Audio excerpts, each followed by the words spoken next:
first match is GC Foster versus Case.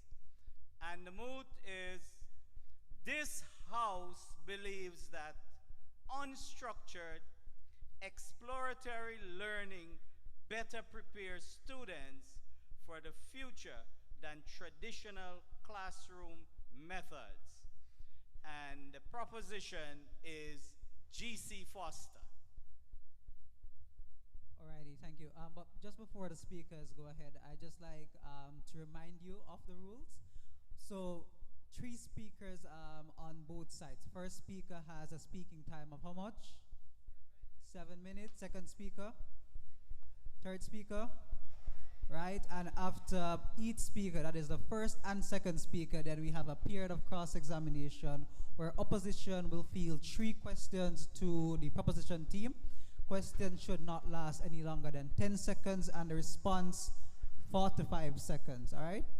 One person asks the question and the entire team can come together if they choose to answer the question as long as it remains within the 4 to 5 second time frame. Then you have, after those 2 periods of cross-examinations, we'll have a 1-minute grace period, after which we'll have the third reply speech by the opposition team, followed by the proposition team. Could just, is everyone familiar with the rules? Both teams clear the rules? Cool, great. So we'll just, before the speakers start, we'd just like you to introduce yourself for the sake of the panel and the audience, all right?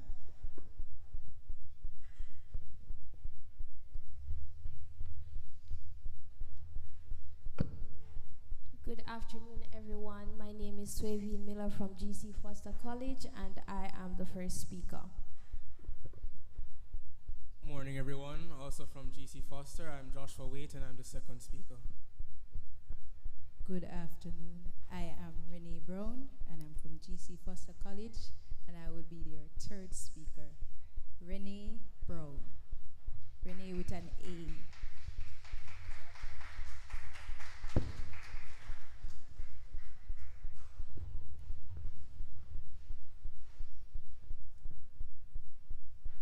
Good afternoon, everyone. My name is Jessica Brown. I am first speaker, opposition, team Case. Good afternoon, everyone. My name is Kaleem Thompson. I am the second speaker for the opposition team of Case. Good afternoon, everyone. I am Odisha Brown, and I'll be the third speaker for Case.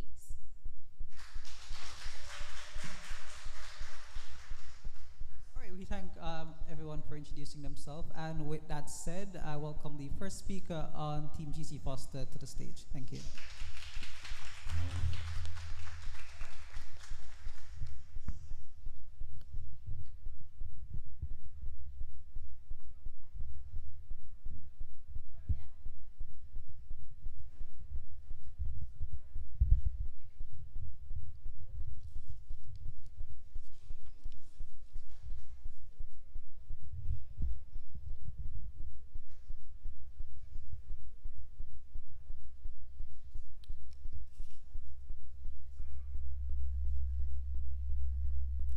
Ladies and gentlemen, we stand resolute in our claim that unstructured exploratory learning better prepares students for the future than traditional methods of teaching. Jamaica's children deserve not only facts to remember, but wisdom to deploy. Not only the echo of yesterday, but the equipment for tomorrow. Mr. Speaker, learned colleagues, allow me to briefly outline how our team will present today.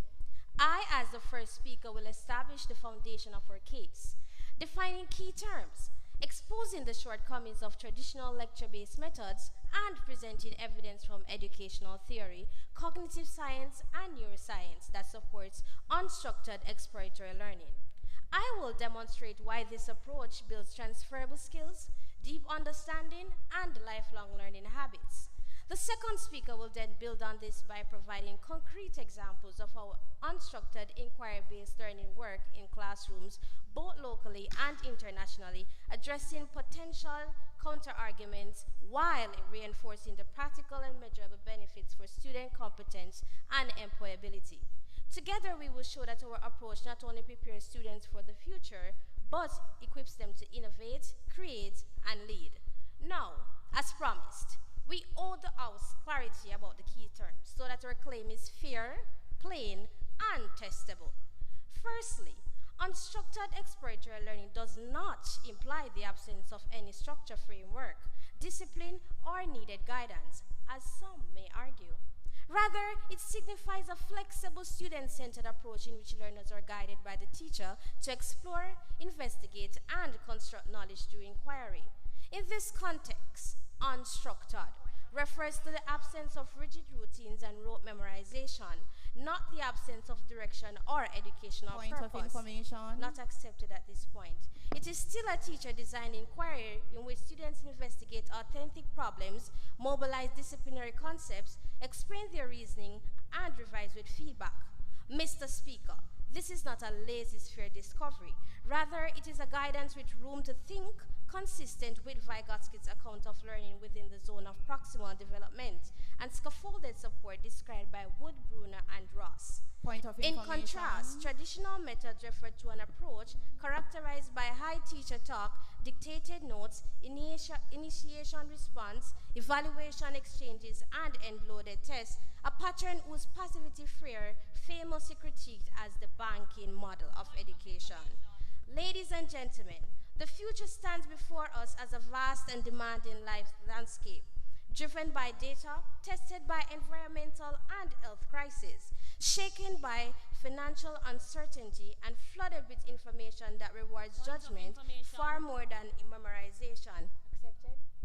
Okay, John Piaget's theory of cognitive development suggests that learning is facilitated through structured changes. Are you then dismissing that theory? No, but we will get there eventually. To prepare our learners for this reality, we must equip them with transferable lifelong competencies, the power to apply knowledge in unfamiliar situations, to communicate with precision, and to adapt responsibly in a world that never stops changing. Restated with these meanings, the question before the House is whether a predominantly lecture and recitation regime equips Jamaican students with competence demanded by the ever-shifting. On that clarified motion, we affirm that the traditional model is inferior for future readiness. Mr. Speaker, members of the audience, make no mistake. This model of learning is not mere idealism. It is grounded in a well-established and tested theoretical framework. Lev Vygotsky's zone of proximal development remains one of the strongest pillars in modern pedagogy, showing that learning happens best when students are guided just beyond their current abilities. Jerome Bruner expanded on this in the concept of scaffolding, where teachers gradually withdraw support as competence grows. In another example, John Dewey, the father of progressive education, long argued that education is not preparation for life. Education is life itself, not accepted. His working experience and education demonstrates that real understanding emerges when learners interact with authentic problems, not when they passively receive information as traditional methods often encourage. Similarly, John Piaget's constructivist theory shows that knowledge is actively built through exploration and cognitive conflict, not memorization. Ladies and gentlemen, the reality is that unstructured exploratory learning gives students both the freedom to inquire and the framework to grow.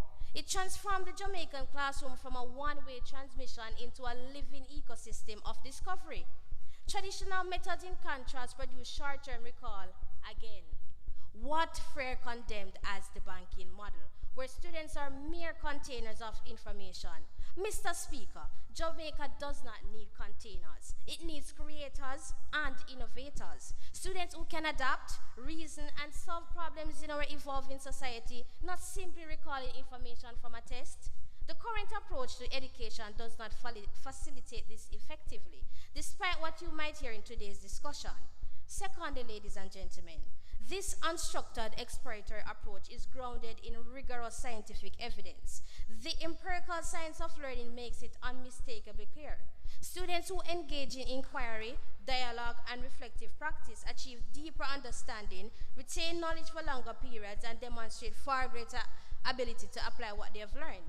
Mr. Speaker, this should be our aim. Test results can only reveal so much and no more. Let's take the work of Richard A., who compared over 6,000 students in secondary school physics courses. Those who experience interactive engagement methods, problem solving, discussion, and exploration achieved nearly the double learning gains of those in a traditional lecture-based classes. Similarly, Prince 2004 reviewed decades of engineering and science education research and concluded that active learning consistently improves understanding and retention. More recently, the landmark study published in the Proceedings of the National Academy of Science, Dr. Scott Freeman and his research team at the University of Washington analyzed over 225 studies, drawing data from more than 29,000 students in science, technology, engineering, and mathematics courses. I rest my case.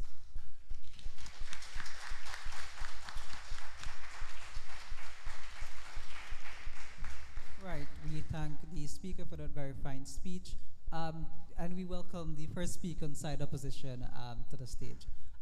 Just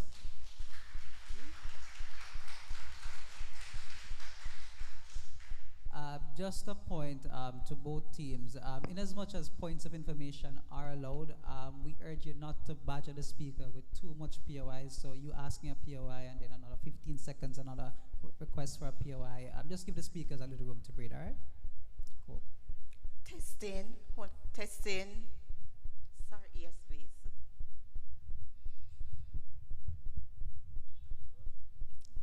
Yes.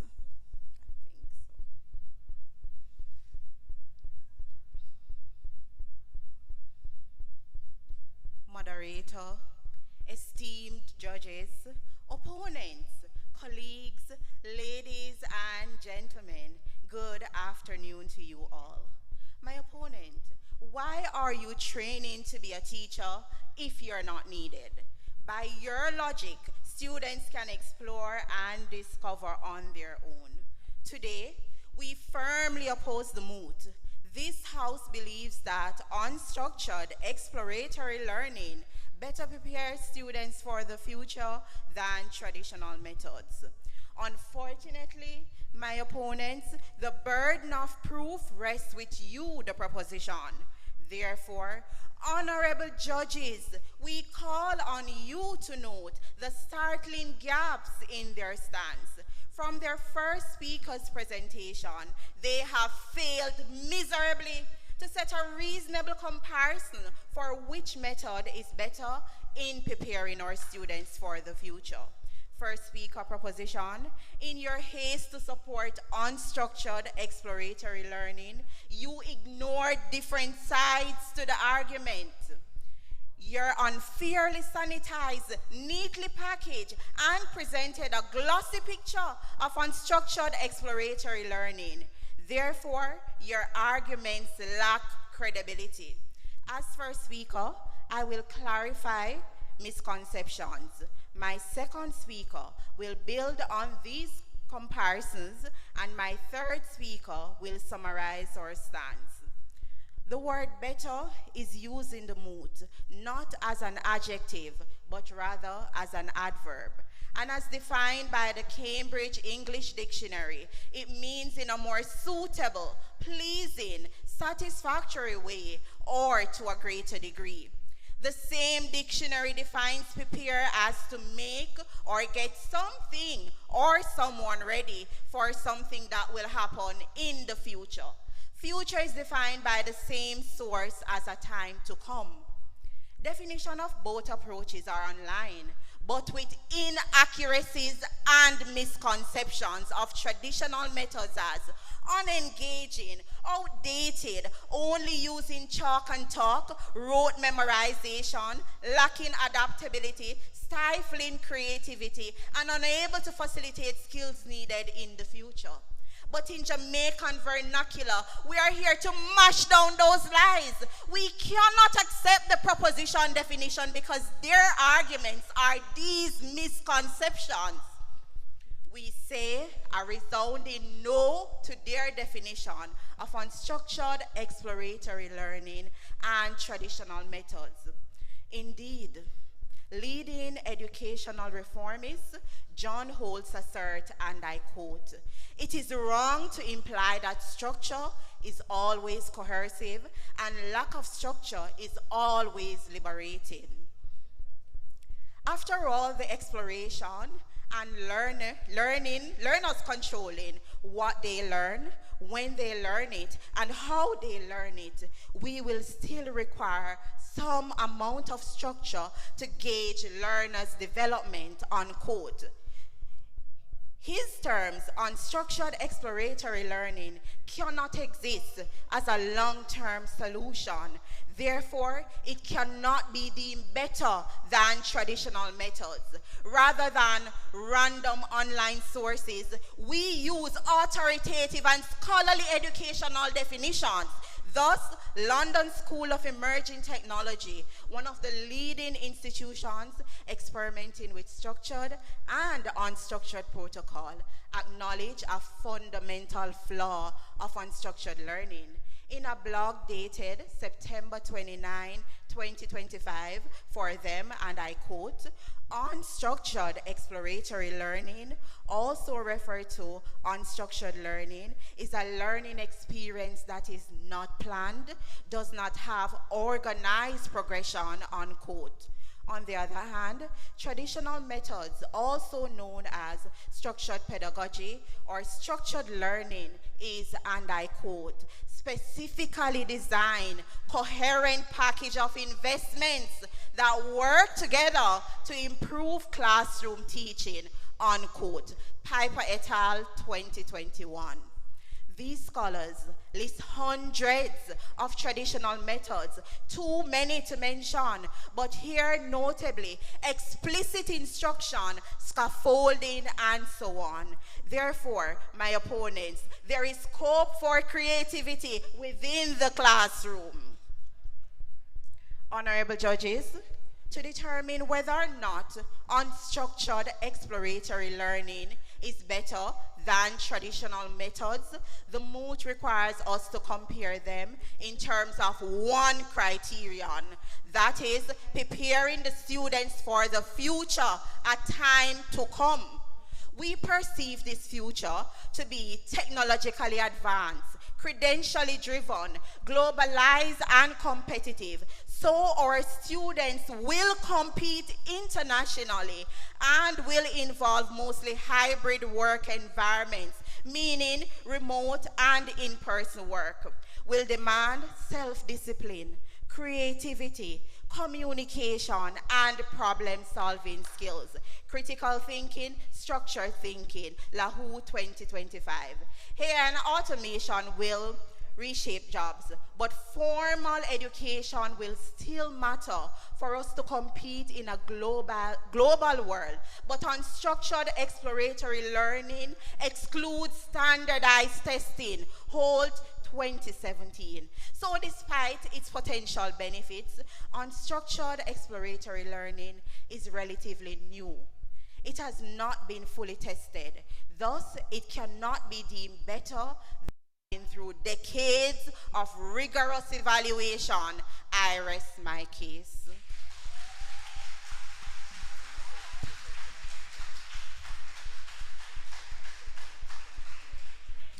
Right, we thank both speakers on both sides for their very spirited start in this debate. And now we move into the first period of cross-examinations. Mind you, questions last 10 seconds, responses 45 seconds. So the opposition team will begin by fielding their first 3 questions to the proposition team.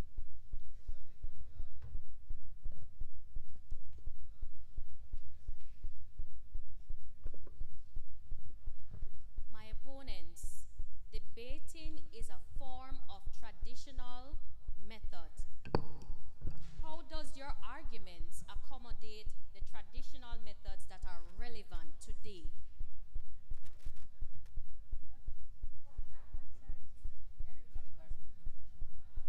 Debate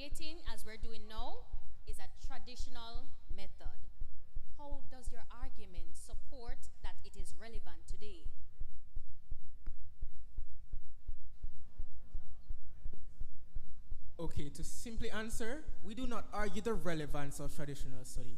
What we argue is what is better, which is simply stated in the motion.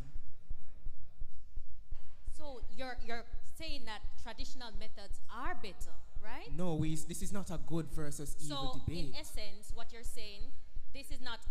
Question, please.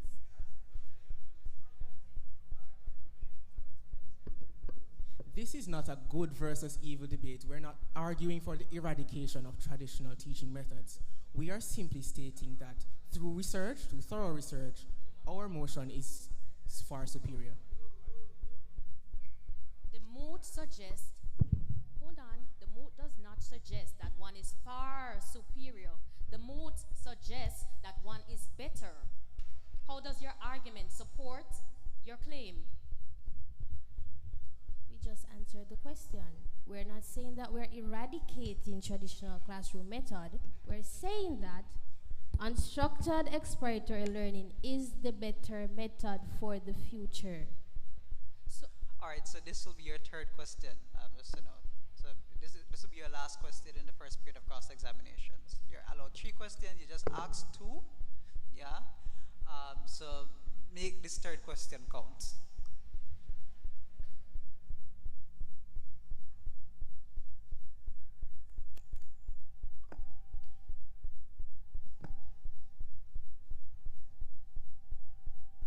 So you guys remember, you have 3 minutes within which All right, my opponents, can you clarify how students are assessed in an unstructured system, especially in an exam context?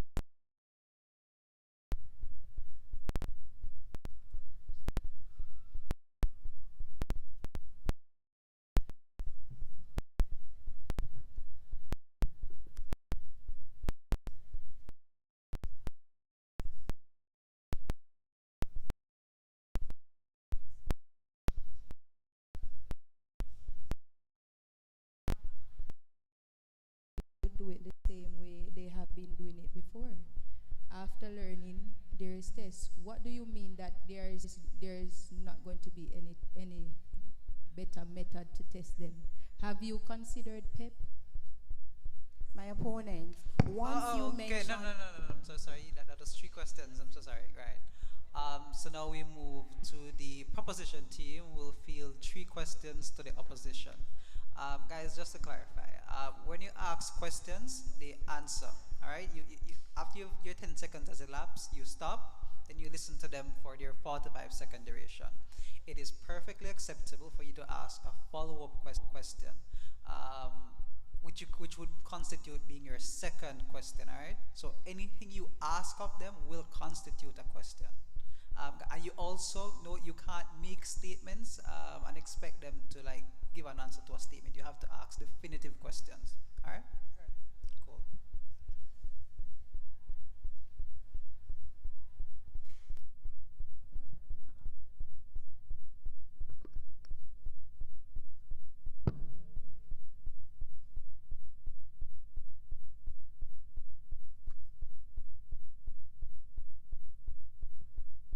Alright, so our first question is, if misconceptions surface only on end of unit tests, how do you catch and fix them earlier under a lecture heavy model?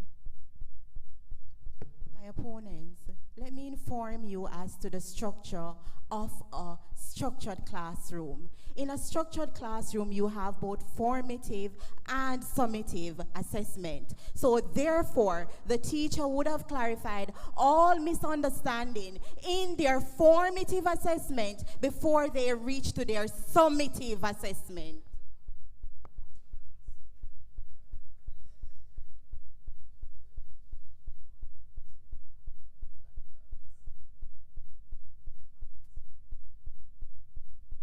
Next question.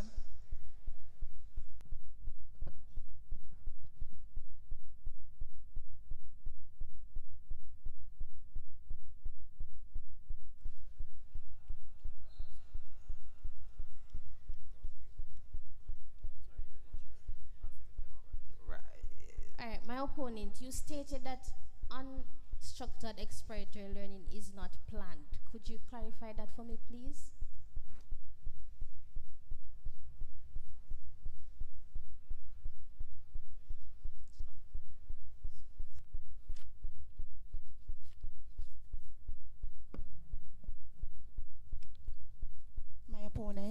according to our scholarly and research definition of unstructured exploratory learning, and I quote, let me remind you of what I said. It is a learning model that is not planned. It is not organized and does not have progression, meaning students are free to do what they wish in such classroom. As a teacher in training, are you aware of what the 5E lesson plan is? My opponent, I'm very aware of the 5E lesson plan. And in fact, at each stage of the 5E lesson plan, assessment is needed. Okay, we thank both teams for those very spirited questions fielded to each other during this period of cross-examination. We now welcome the second proposition speaker to the stage. Mind you, you have 6 minutes within which to deliver your substantive speech. Here, here.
Chair, judges, and worthy opponents, good afternoon.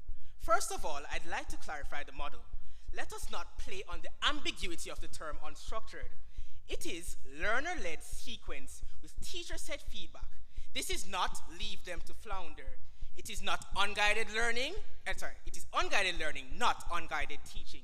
Therefore, let us now focus on schooling by the measure that only truly matters. When life hands our graduates a problem with no backup book answer, can they frame it, build a solution with others, and defend their choices? On that test, classrooms built around unstructured exploratory work, learner-led investigation with firm teacher guardrails, consistently outperform procedure-first routines because students practice the future every week. They frame, they make, they explain, they refine. Employers are not coy about this. The World Economics Forum's Future Jobs of 2023 names analytical thinking and creative thinking as the top 2 skills across industries. The US National Research Council defines the prize as transferable knowledge and skills, concepts, strategies, and dispositions that support transfer to new situations. The OECD's Future of Education Skills 2030 adds the destination, student agency, learners who can set goals, act, and reflect with others. UNESCO gathers the same cluster under transversal competencies. Critical and innovative thinking, interpersonal and intrapersonal skills, and not accepted. If readiness is our metric, lessons must provide regular reps at framing, making, explaining, and revising, not just listening and repeating. Let me be crystal clear.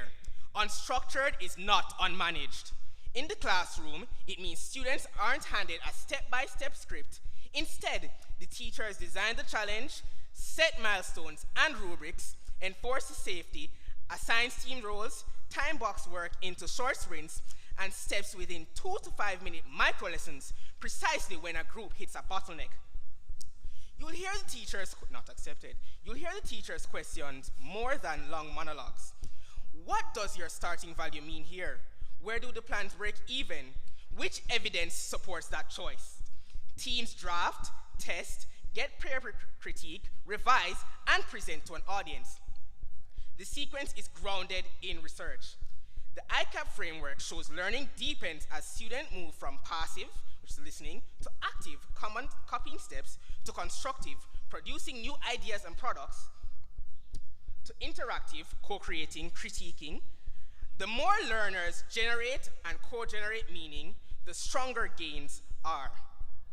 It also aligns with constructivism.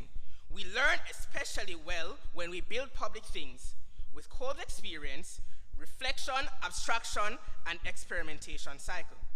With self-determination theory, which finds that autonomy, competence, and relatedness fuel motivation and persistence. We still teach explicitly. We still move the explanation after a brief attempt, so the idea has something to stick to. At this juncture, I invite you to observe a live class, a living, breathing picture of what this kind of learning looks like. Picture a regular 70-minute biology lesson on nutrition in humans, run as unstructured exploratory learning with firm teacher guardrails. As students enter, the board shows a live brief designed a one-day JMD $600 school lunch plan for a moderately active grade 10 student that meets energy needs and hits targets for iron, fiber, and added sugar. Use local foods. Be ready to defend your trade-offs. The class forms teams of 4 with simple roles: facilitator, data checker, modeler, presenter. A timer starts for a 10-minute sprint, and the teacher hands out a one-page pack, a short table of local food prices and nutrition facts, a blank menu template, and a visible rubric with 3 criteria: a sound nutrition logic, evidence Point of use, information. not accepted, and clarity of justification. There is no step-by-step script. The teacher circulates, asking precise questions. What does moderately active mean for energy needs in your plan? What food in your draft is carrying iron? What happens if you swap breadfruit for rice in the budget? And records common misconceptions to address later. This keeps students in ICAP's constructive, interactive bands, which they are generating and co-generating meaning, rather than copying steps. At minute 12, after hearing 2 teams misread labels, the teacher pauses for everyone for a 3-minute micro-lesson on how to interpret serving size and energy density on Jamaican nutrition labels. In short, targeted and immediately reused by teams on their own menus. Work resumes for another 12 minutes. Students calculate totals, swap items, and stay under the budget, annotating menus with deep brief nationals. This is constructivism in practice. Students are building a public product, and the class is moving through cold cycle: concrete experience through drafting the menu, reflection through peer queries, abstraction through mini lesson, and experimentation, which is through revising the plan. The room sounds like a studio. If we add callaloo, we raise iron without adding sugar. But if fiber drops, we can switch the juice for water and free money for a whole grain side. Thank you.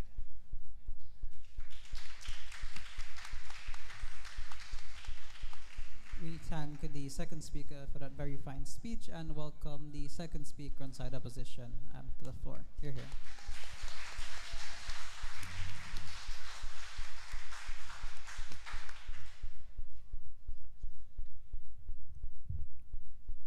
Good afternoon to you all.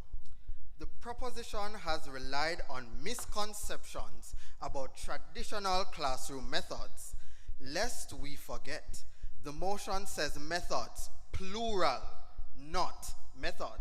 The idea that only face-to-face, passively receiving information, and not also using constructivism methods is preposterous. For instance, integration is a powerful traditional classroom method. Think of STEAM, science, technology, arts, engineering, and mathematics, not in that order. Think of special needs and gender diversity. Traditional classrooms have always incorporated such considerations. You cannot blame methods for a problem with the educational system. Blame the humans that are not effectively using them. Not accepted. It's in my protected minute. As my first speaker outlined, I will continue the comparative analysis through the lens of traditional methods.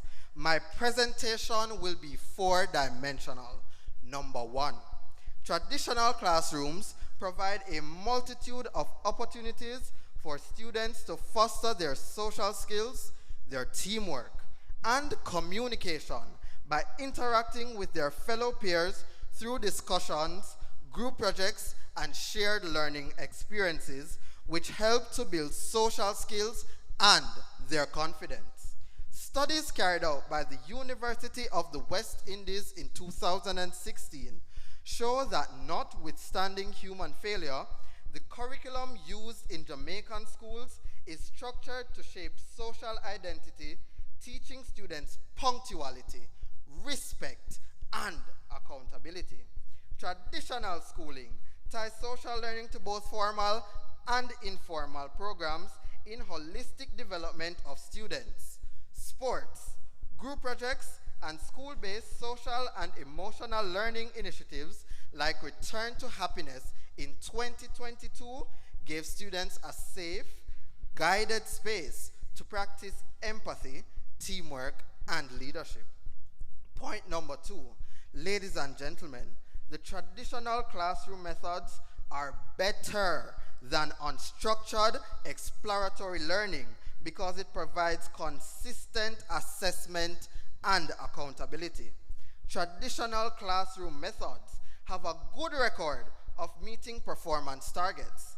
In just August of this year, the Education Minister, Dr. Dana Morris Dixon, presented a report on the National School Learning and Intervention Plan, which included extra lessons and provision of digital learning resources, all based on assessment data of schools with performance challenges. The Fair Prospect High School in Portland was cited as one of these schools that improved from this traditional assessment-driven method. For this school, the English language pass rate at the CSEC level went from 9.5% in previous years to a whopping 73.7% in 2025.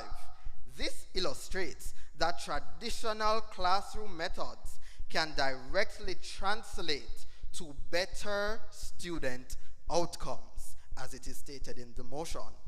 My third point, judges, is one that hits close to home. Structure protects equality. In developing countries such as Jamaica, where not every child has access to the same technology, home support, or resources, unstructured learning widens the gap. It creates two Jamaicas, one for the privileged and one for the forgotten. Unstructured learning assumes that every child can teach him or herself, but that is a luxury, not the reality. Traditional classrooms, on the other hand, are the great equalizer. And my final point, the mood does not limit us to Jamaica, and the research shows thus. Through unstructured exploratory learning protocols, experimental schools were established in England in the 1970s, but failed with the British Broadcasting Commission using terms such as anarchic, meaning chaotic, to describe them. That is from De Castella 2014. Many low and middle income countries have experimented with different learning improvement protocols, but found that structured pedagogical interventions or traditional methods yielded better results, especially in terms of literacy and numeracy, in which we struggle with today. Without structure, my opponents, we don't just risk failure, we risk injustice. Thank you.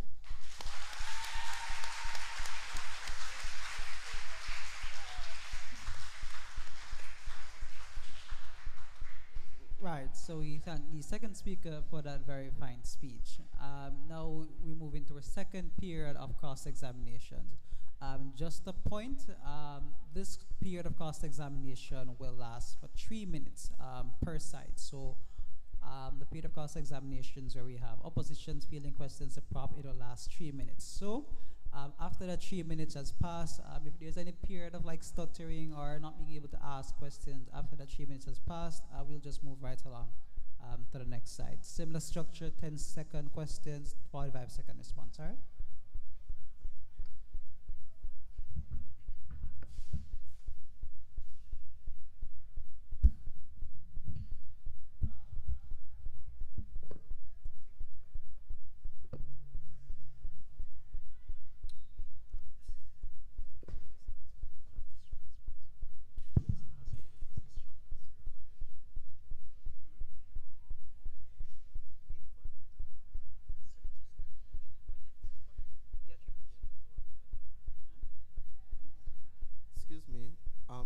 go first? Your opposition, yeah, no, it's up to prop, yep, so opposition to prop, yep, similar structure. Okay, so my opponents, if you are arguing that exploratory learning is better, why do CSEC and PEP results consistently improve under guided traditional teaching?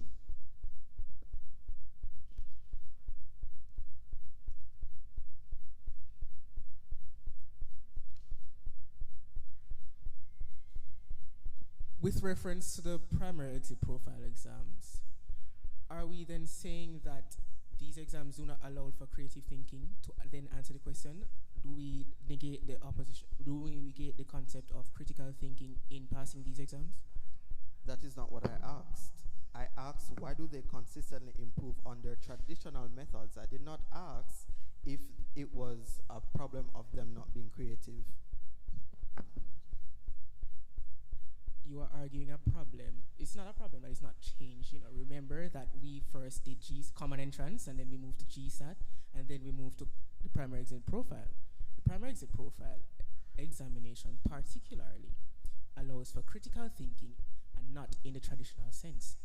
Furthermore, we must speak to the CSEC exams, which also implement the use of school-based assessments, which also apply for which also call for real-world application and critical thinking skills, which are explored in unstructured exploratory learning and not the traditional learning. Okay, thank you.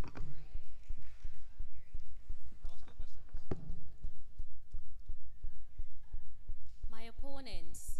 Scholars argue that traditional classroom methods such as scaffolding or being a facilitator can be used in online spaces, especially since COVID-19 and the surge in online and blended learning. We have seen this. If this is so, my opponents, why do you perceive a rivalry between unstructured exploratory learning and traditional classroom methods?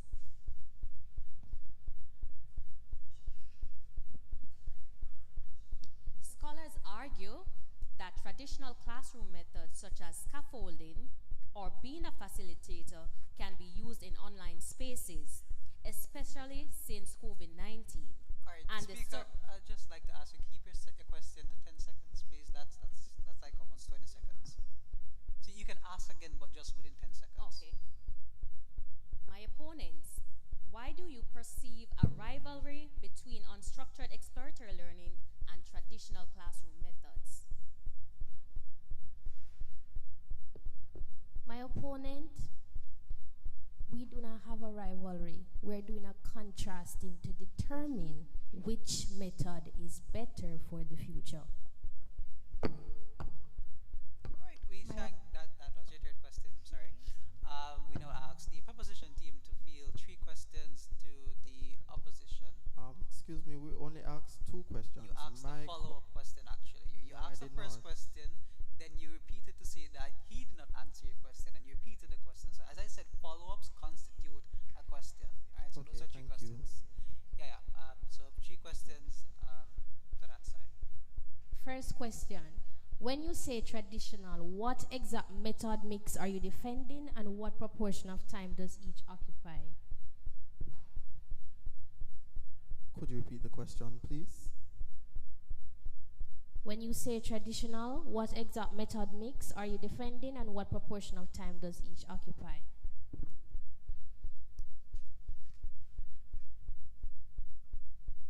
Traditional methods in the sense that we have guided learning and teaching with scaffolding.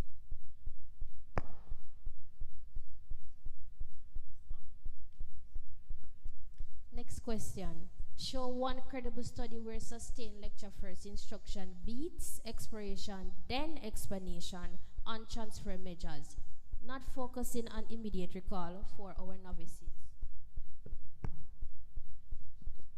Again, I'm having trouble hearing you. Can you just please repeat that question? Show one incredible study where sustained lecture first instruction beats exploration, then explanation on transfer measures, not focusing on immediate recall for our novices, meaning fresh. My opponent, the mood says methods, not method. And when you make reference to lecture, you're making reference to one dimension of structured learning. In fact, in United Kingdom, a recent report stated that there has been a call for structured learning, especially in literacy and numeracy, which has improved their rate exponentially. Likewise, in China uses a structured system and their literacy rate is also at 90%. Another success story is also Finland, who utilizes a mixture of both, proving our point that unstructured method is better and that structured method is better, Right. and unstructured exploratory Speak cannot up. stand on its own. Please, just keep within the 45 seconds. All right. If I interject, you can just stop. All right. Cool. That's your third question now. Cool. Go ahead.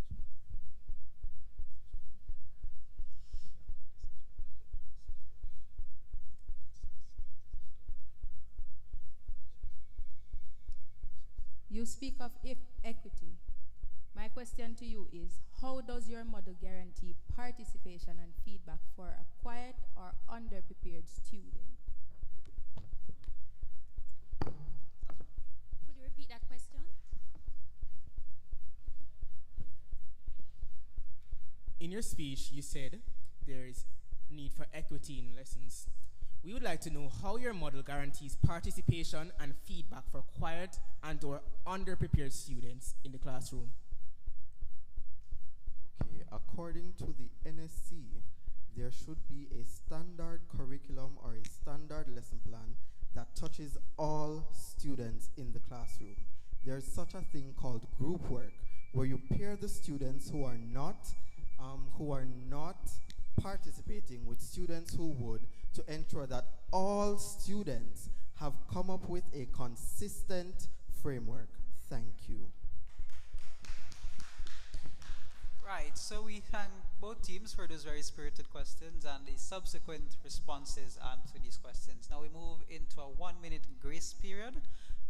The time starts now. We'll start with the opposition team. Will deliver the first rebuttal speech, followed by the proposition team. All right, so that's Case, then GC Foster. Pardon? So this is the third speech. Final speech.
All right, so 1 minute has elapsed. So we welcome the third speaker on team opposition to deliver their final substantive in this debate. You have 5 minutes to deliver, right? And just to remind everybody, no POIs are to be asked within the speech. All right?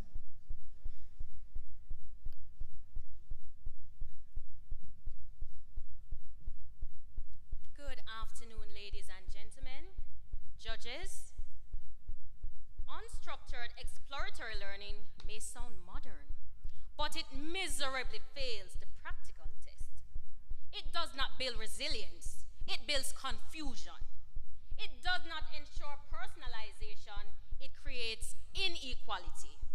Structured, guided, and equitable classroom methods remain the best method and path for our children. As the opposition's third speaker, my task is twofold: to rebut the proposition's weak arguments and restate our stance. First speaker proposition, you argued that creativity and innovation are not embedded in traditional methods. This is a misconception. Second speaker proposition, you asserted that traditional methods are time-consuming and outdated. Please allow me to do some house cleaning.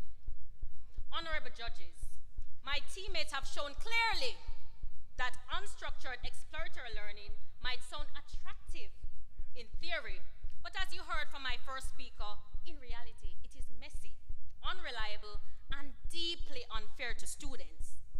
It leaves too much to chance. It disadvantages weaker learners. It removes the very guidance that helps students succeed in a future comprised of technology, globalization, and hybrid work. A future requiring skills of critical thinking, problem solving, creativity, among other skills. The proposition tried to deceive us with the inaccurate notion that traditional methods cannot facilitate the development of these skills. But our second speaker, thankfully, has emphasized that methods refer to strategies. Humans have to effectively use them. We cannot blame the methods for our shortcomings, my opponents. Ironically, as my first speaker observed, the proposition members are training to be teachers while proposing a model that questions the relevance of teachers. My second speaker argued that from a Jamaican perspective, the Ministry of Education's own guidance makes it clear. These social emotional skills are built within structured classrooms and co-curricular activities and frameworks. He did not limit us to Jamaica, but he cited the dismal failures of experiments with unstructured exploratory learning in other parts of the world. Without structured routines, my opponents, students may know content but lack discipline, maturity needed for success in work and society. Simply put, if we remove traditional methods, we remove the most consistent platform for developing the whole child, not just the academic side. Now we anticipate the third speaker proposition. Sadly, it is too late, my opponents, too late. Third speaker proposition, we are at the reply speeches. No new arguments. Indeed, you will have to continue on the inaccurate foundation set by your first and second speaker. Unlike the proposition, we presented our claims. The corresponding warrants or evidence, and we considered impact. What does your stance ultimately mean? We cannot afford to gamble with the future of our children on unstructured theories that sound good in practice but collapse in theory. Traditional classrooms have already proven their worth. They build discipline, accountability, and measurable success.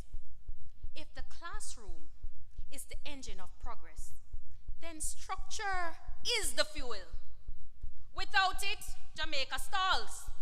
Ladies and gentlemen, I thank you.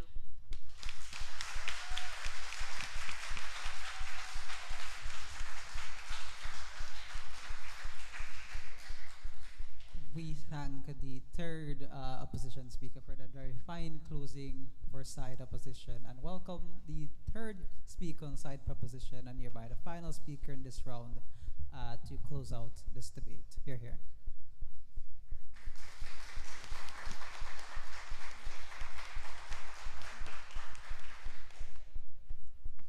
Mr. Chairman, judges, my worthy opponent.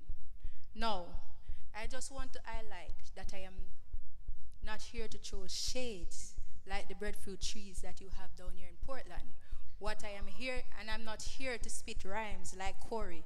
What I am here to do, however, is to point as the closing speaker, is to simply, firstly, clarify to my worthy opponents that we are not confused about the stance that you're taking. What we're simply saying is unstructured method is better for the future going forward.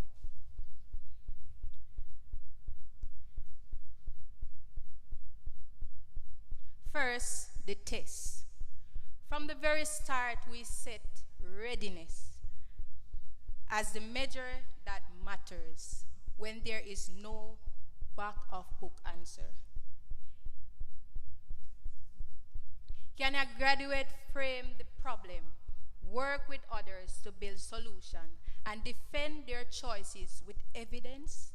Our first speaker defined the terms and anchored them in research and employers' expectation, analytic and creative thinking, collaboration, communication, digital data literacy, self-direction, and ethical judgment. Those aren't buzzwords. These are currencies of employability and citizenship. And she showed the evidence from education and cognitive science that approaches which make students think, inquire, and explain outperform lecture and recitation for depth, durability, and transfer. Second, the proof. Our second speaker took the standard and made it visible. He showed you how unstructured explorative classroom actually runs with frame teacher guardrails. You watch learners weigh constraint, use data, defend trade-offs, and lock accuracy and concise. Just in time teaching, we call it. You also saw where this isn't a boutique idea. It is routine in real programs in Jamaica and abroad.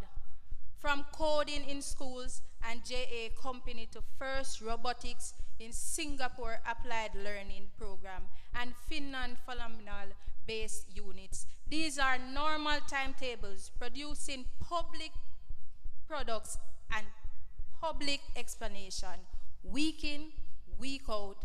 That is readiness in action. Now, let's weigh. The opposition's case rests on three phenomenal worries. That our model is chaotic, that it neglects accessories and examination, and examination, and it is unrealistic for schools. Our reward answer each one. On chaos, unstructured does not mean unmanaged. The teacher will design the challenge, set milestones and rubrics, policies, safety, and delivers tight macro lessons at the moment of need. Students don't wander. They work inside a bounded brief with clear response or roles, time boxes, and public criteria. That's why the classes where we shown is sounded like studios, not circuses. If anything, it's traditional lecture heavily that often produce silent compliance with evidence of understanding, neat notes, and shallow learning. Realism. Jamaica's own program already runs this way. Coding in school as the students design behavior tests, debugs, and presents. JA Company has team price, market keeps books, and pitch to real judges.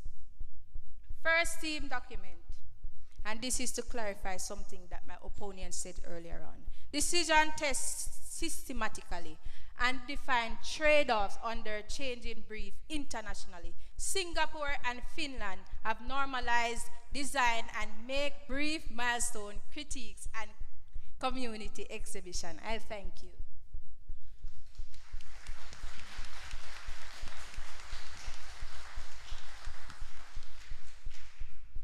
We thank both teams for that very spirited match. And with that, we invite both teams to come across the stage to shake hands in the true spirit of debate and democracy. While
Ladies and gentlemen, you have heard unstructured exploratory learning better prepares students for the future than traditional. Unstructured, traditional. Now, we'll invite Monique Teachers College and Church Teachers College to debate the moot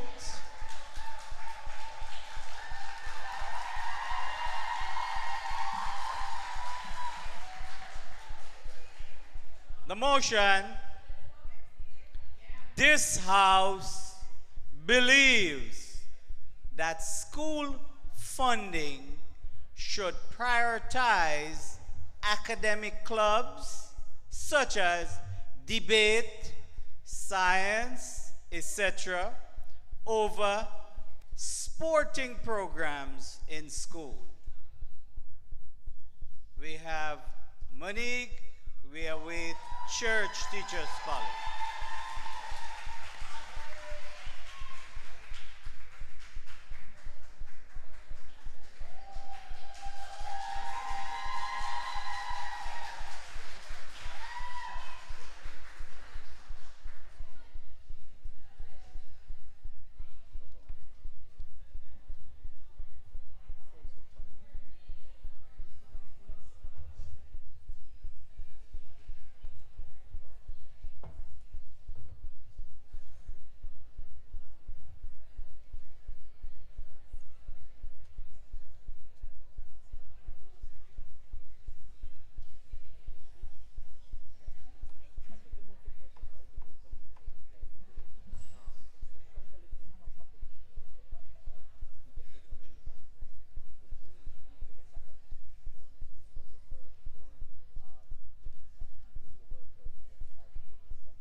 ladies and gentlemen.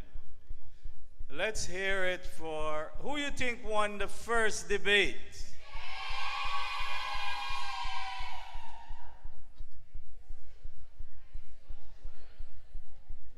All right, while the judges deliberate, I heard a name.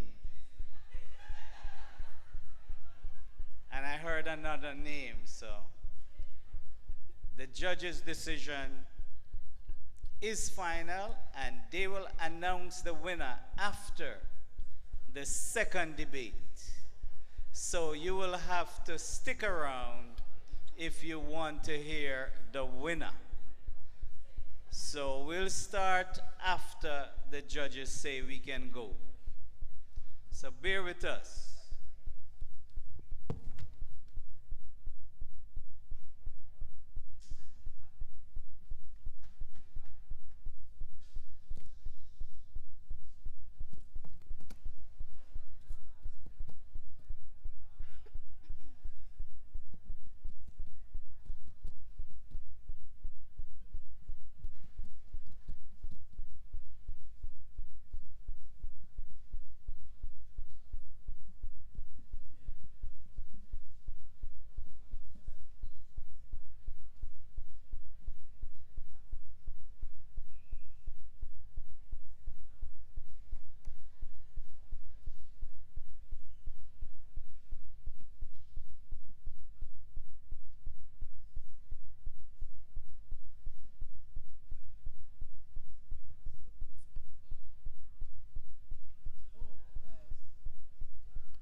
Okay, so before we begin the next round, I'm inviting somebody from either GC Foster College or CASE to join us on panel in judging this match between Monique College and Church Teachers College.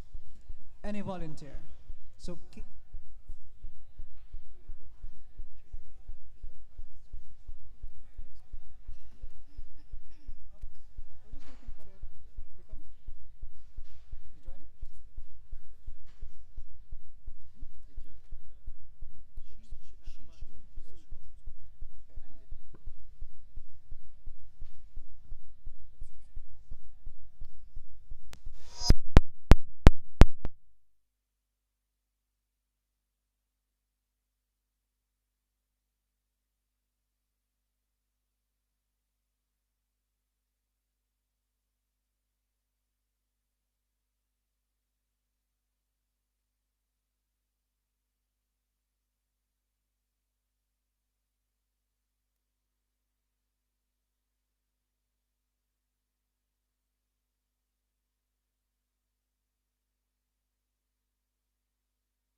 sounds more like it.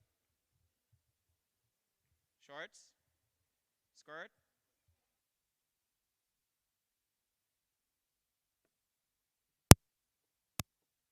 Ladies and gentlemen, we would like to invite you to listen to the serenading sound of my voice. There we go. That is it. That is it, Louise. That is it. That is it. Sound like it? All right. Some demolition shall take place on this mic. That is it.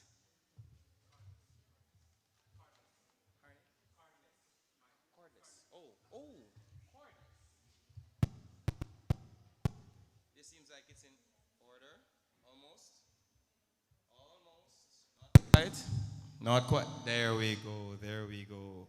All right. See it there? People shake head and bear things and all. Yes, that is it. Good? All right.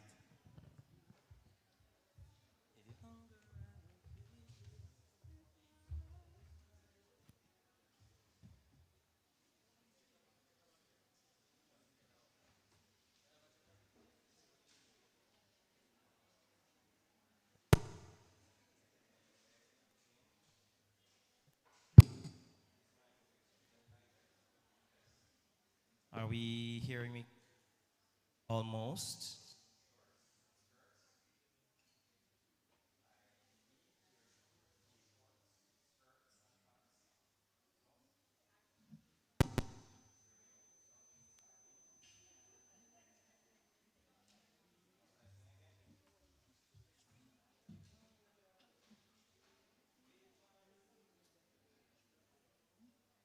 Islands in the sea. That is it.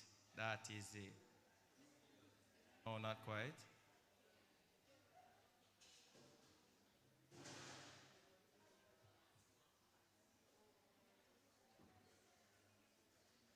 How could we be wrong? Yeah, man, Rising Stars next week. Yes, that is it. All right. Ladies and gentlemen, apologies for the technical difficulties. We shall now resume regular programming. Thank you for your patience.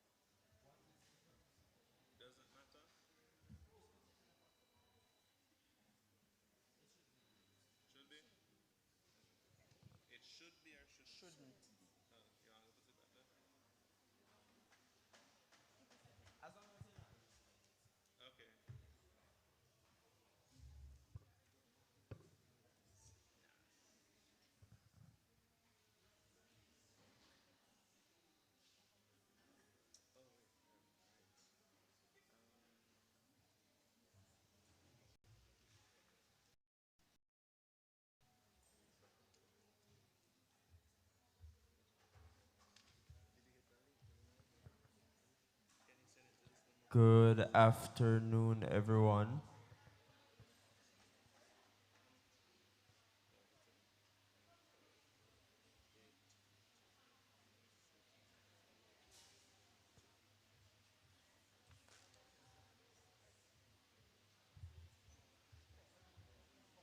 We will be having our second match between Moneague College and Church Teachers College. Moneague in proposition slash government and Church Teachers College in opposition. The motion reads, this House believes that school funding should prioritize academic clubs, debate, science, etc. over sporting programs in schools. For the purposes of the viewing audience, I will go over the rules very quickly. Each speaker in the debate, each first pair of speakers has 7 minutes. Each second pair of speakers has 6 minutes. And each third pair of speakers have 5 minutes in which to speak. Between the first and last minute of the proposition, first proposition, second proposition, first opposition, second opposition, the first and last minutes constitute protected time. It means then that no points of information can be asked nor received. Between the allotted time, teams are encouraged to ask points of information, but to not badger, i.e., to not successively, rapidly ask a point of information, such to thwart the speaker. The last speaker cannot ask nor receive points of information, as that is a reply speech. They would have 5 minutes in which to speak. The end of their time will be indicated by the clap of this young lady's hands. Would you like to? You can clap.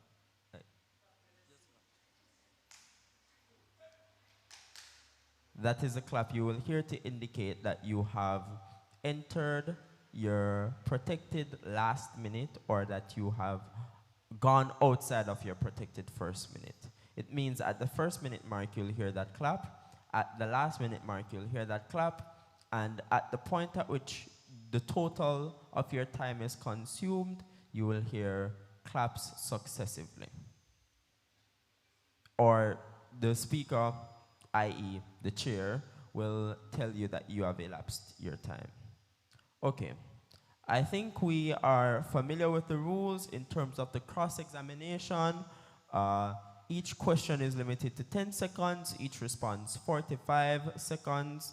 It means then that you have to use your time wisely and ensure that the question that you have fits within that 10-second period and that your responses don't exceed the 45 seconds. Notably as well, only one person is allowed to ask a question, and the group can come together and respond to the question within the 45-second period. The cross-examination / cross-questioning will happen after the first pair of speeches and after the second pair of speeches, after which we'll have a 1-minute pause for the reply speakers to put the finishing touches on their arguments, and then we'll hear from the opposition reply speaker first.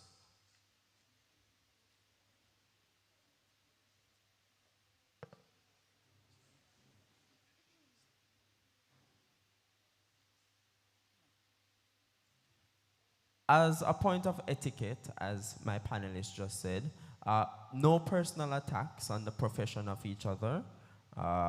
We all know you're teachers and you're debating a motion that you probably wouldn't believe in as the teacher, except this is for the purposes of the debate.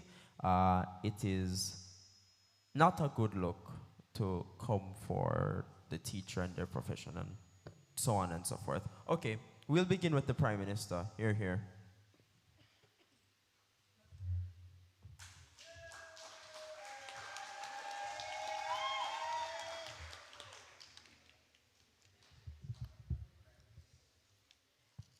Good morning, judges, esteemed members of the opposition, my distinguished colleagues, and our discerning audience. My name is Kadian Harilal, and I stand before you today as the government rises to affirm the motion that school funding should prioritize academic clubs over sporting programs in schools. In a developing nation like Jamaica, where every dollar invested in education must work twice as hard, we cannot afford the luxury of misplaced priorities. Let me begin by first defining the key terms in this motion, according to the Cambridge English Dictionary and Merriam-Webster. The word prioritize is defined as to decide that something is more important than other things and deal with it first. In this debate, we argue that academic clubs must come before sports programs when schools allocate resources. Funding means money given by a government or organization for an event or activity. Therefore, school funding refers to the financial resources allocated to schools by governments, institutions, or other bodies to support operations, programs, and the student activities. Academic clubs are defined as organized school groups that enrich learning in areas such as debate, science, robotics, math, or literacy, while sporting programs are organized extracurricular athletic activities such as football, basketball, netball, cricket, or track and field. Now, let's get into the real reason why we support this motion. First of all, academic clubs ensure equity and inclusion. Secondly, academic clubs build sustainable career paths. And thirdly, academic clubs often starve while sports clubs feast at two tables. My Deputy Prime Minister will elaborate on this very alarming truth. Let us take a look at how academic clubs ensure equity and inclusion. Academic clubs welcome diverse talents, learning styles, backgrounds, and abilities, while sporting programs are exclusive. It is just facts. Academic clubs do not discriminate based on physical and mental abilities. Remember, a sporting club is limited to how physically talented or athletic an individual proves to be. Not every child can run as fast as Shelley and Fraser Price, play football like Leon Bailey, or even swim like Alia Atkinson, but academic clubs fill that gap. 4-H clubs are active in hundreds of schools, teaching agriculture, environmental awareness, entrepreneurship, and any student can join regardless of athletic ability. The Junior Achievement Jamaica clubs run financial literacy and entrepreneurship in schools, which allow students to build business models, practice teamwork, and develop leadership skills. Again, Mr. Speaker, this is inclusive to all students and not just the sporty types. Judges, audience, the truth is that academic clubs promote a scientifically literate and critical thinking society. Let us put it to you the way Minister Darrell Vaz explained it. A scientifically literate society can better understand decisions of the government that are founded on scientific information, as well as promote science as a viable and rewarding career.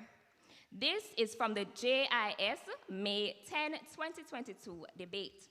My next point in sharing with you the benefits of prioritizing funding of academic clubs over sports program is the simple fact that academic clubs build sustainable career paths.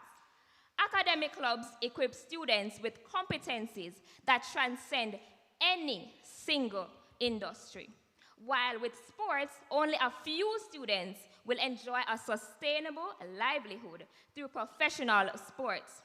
In other words, the skills gained in sports are often limited to physical performance and teamwork within a specific context.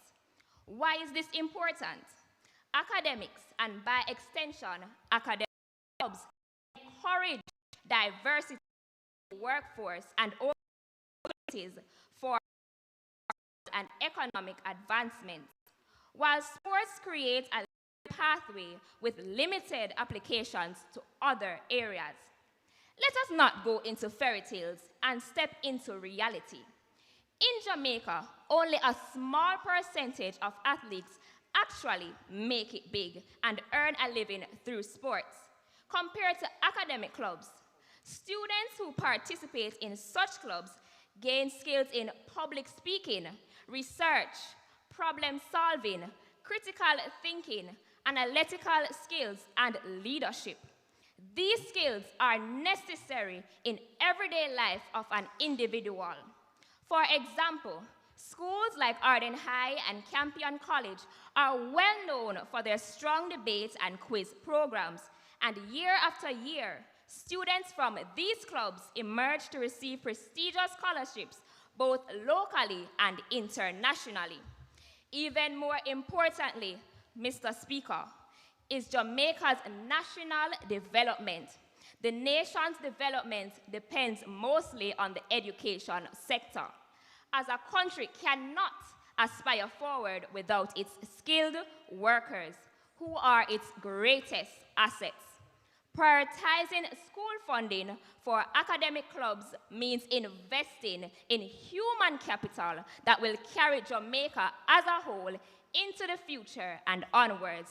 And on that note, ladies and gentlemen, this House should clearly stand with the government and agree that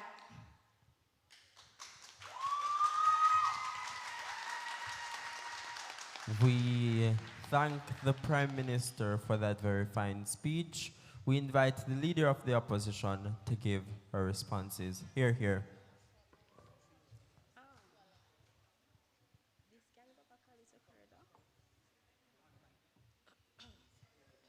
Guys, we invite you to cheer on the speakers when they come to the stage, yeah? Thank you. Thank you. Yes, that's fine. Yes, they are.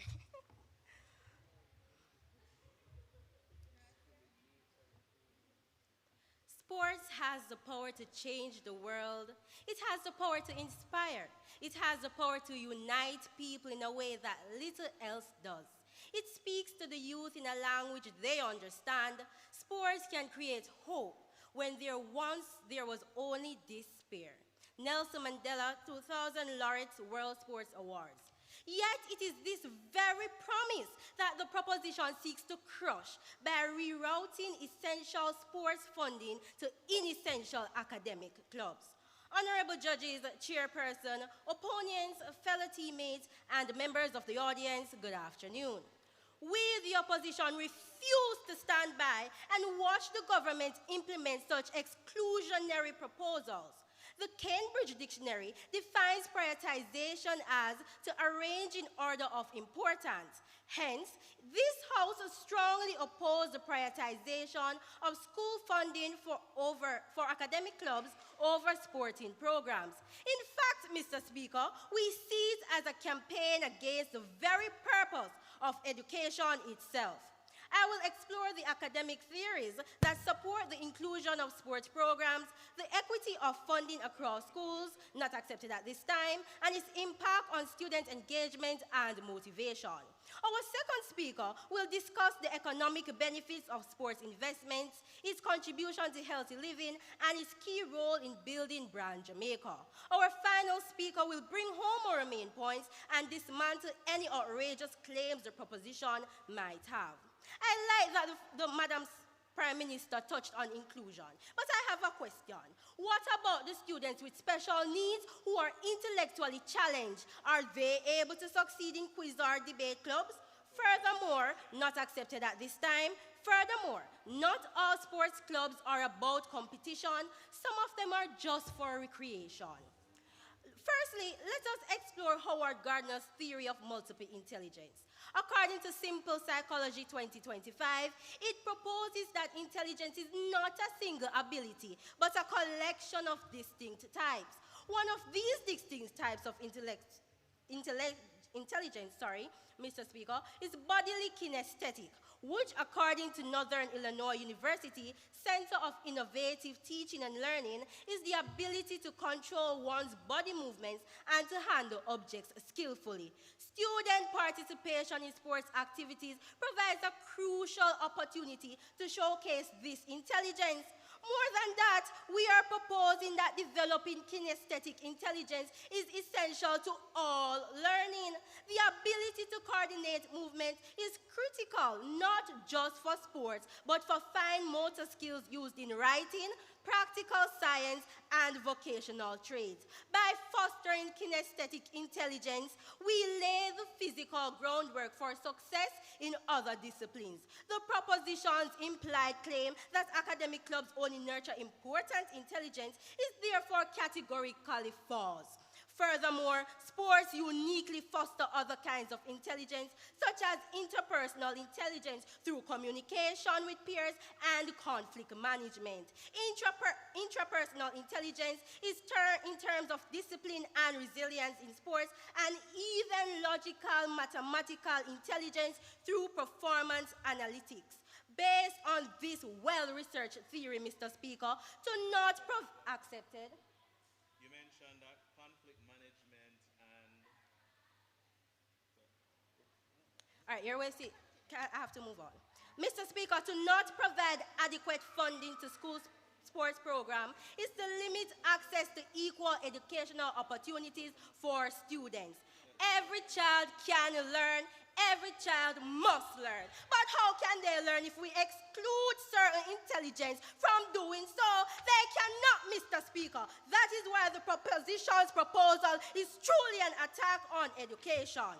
Furthermore, Mr. Speaker, a paper by Dartmouth University entitled Normative Theories of Sports explores Sigmund Lowland, a professor of sports philosophy's theory, stating that the most superior performer should succeed based as much as possible on his work ethic, not his opportunities.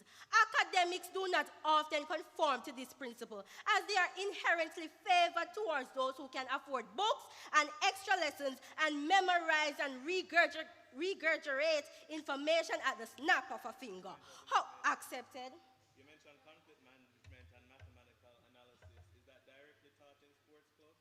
It is not directly taught in sports club, but however, when you're doing the sports, conflicts would arise. If a boy step on your foot, how you go handle it? It teaches conflict management through that. However, sports are the great equalizer. They do not discriminate by wealth, background, or even learning style. To further the proposition's plan and exercise preference for academic clubs would make our education system biased and unfair.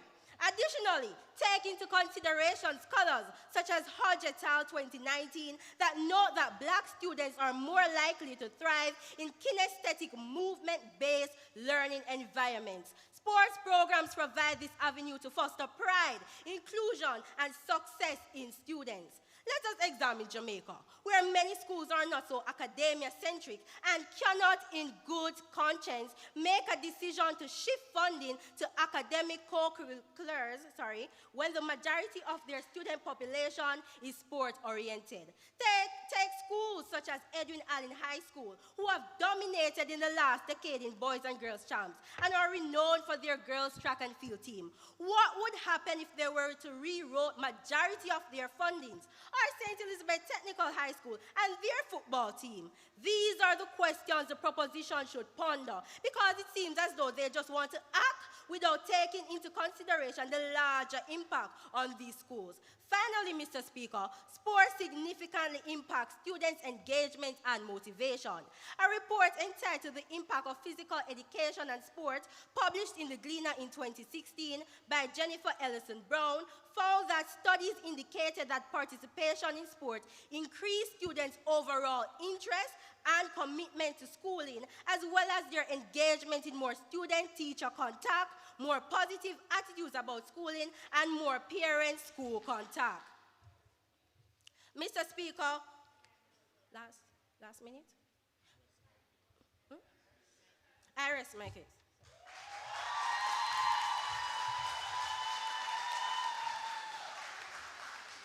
We thank the Leader of Opposition for her fine speech. We ask the proposition to ask 3 questions of the proposition, and then we flip the arrangement afterwards.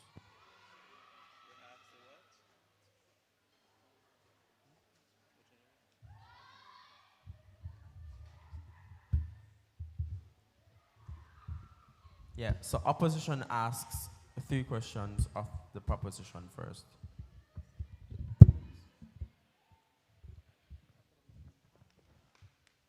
Remember, your questions are limited to 10 seconds. Your responses are limited to 45 seconds. Thank you. Good afternoon, everyone. On the matter of equality proposition, do you believe that sports clubs promote discrimination, given the fact that not all sporting programs or sporting activities are competitive? Do you believe that sports clubs inherently promote discrimination, given the fact that not all sporting programs are competitive, but some are just for recreation?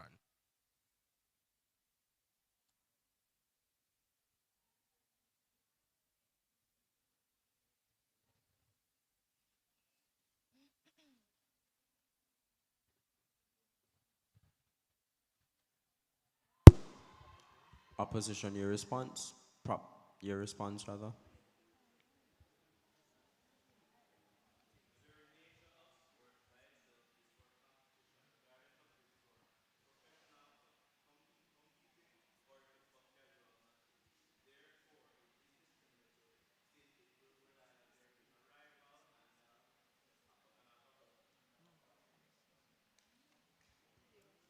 Next question. Okay, thank you. On the matter of sustainability, how much more sustainable would academic clubs become in schools if you reprioritize funding, given the fact that they already do not require extensive funding, given their nature?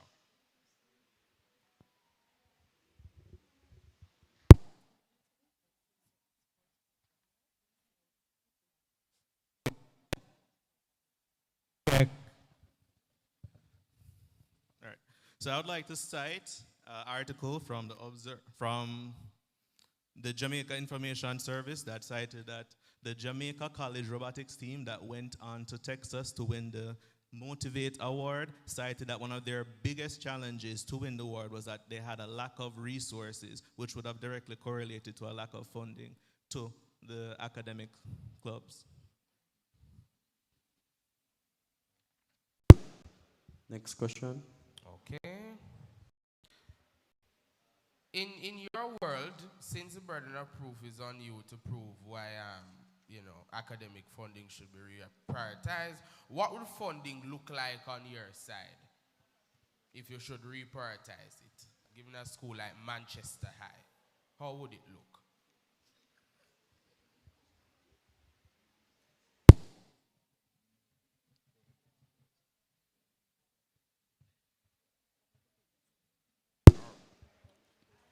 The very nature of the meaning of the word prioritize is that it is done in a manner that is suitable to the needs of the individual. Therefore, funding for our side wouldn't exactly look skewed to one side, but it would take into consideration the things that need to be funded rather than completely isolating them away from funding because it's being secured for sporting clubs. All right, we thank the opposition for those 3 questions. We invite the proposition to do likewise. Good afternoon, everyone. How do sporting programs prepare students for careers outside of athletics? That is a very good question. Thank you. No, sporting programs are able to prepare students for opportunities outside of academics as it provides scholarships for them to be able to pursue academics. So, for example, GC Foster College is a perfect example of students who have been involved in high schools and then are able to access funding to move over into academia, and they are still able to do other things outside of academics. So they have their learning education, plus they have their skill. So that is why prioritizing funding for sports does become a priority and is important. Next question. Right. Since scholarships are provided by, like I said, GC Foster College, and it is an athletic scholarship, doesn't that go to discriminate against those who cannot possibly meet the physical requirements to even try to get those scholarships, while academic clubs gives everyone an equal opportunity? Response? No, it does not.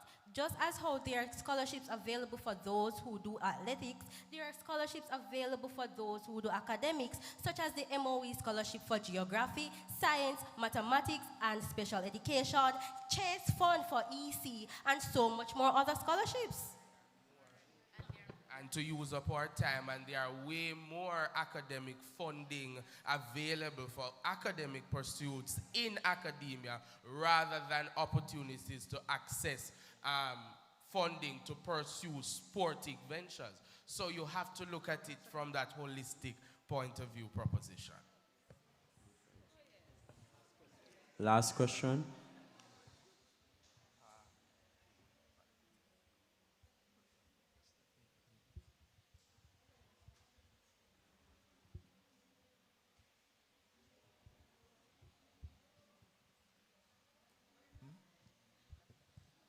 Okay, so the third question.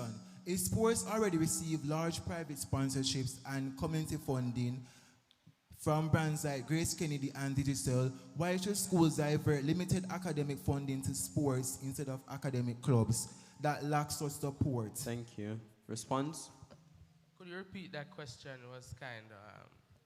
If sports already receive large private sponsorships and community funding from brands like Grace Kennedy and Digital, why should schools divert limited academic funding to sports instead of clubs, academic clubs that lack such support?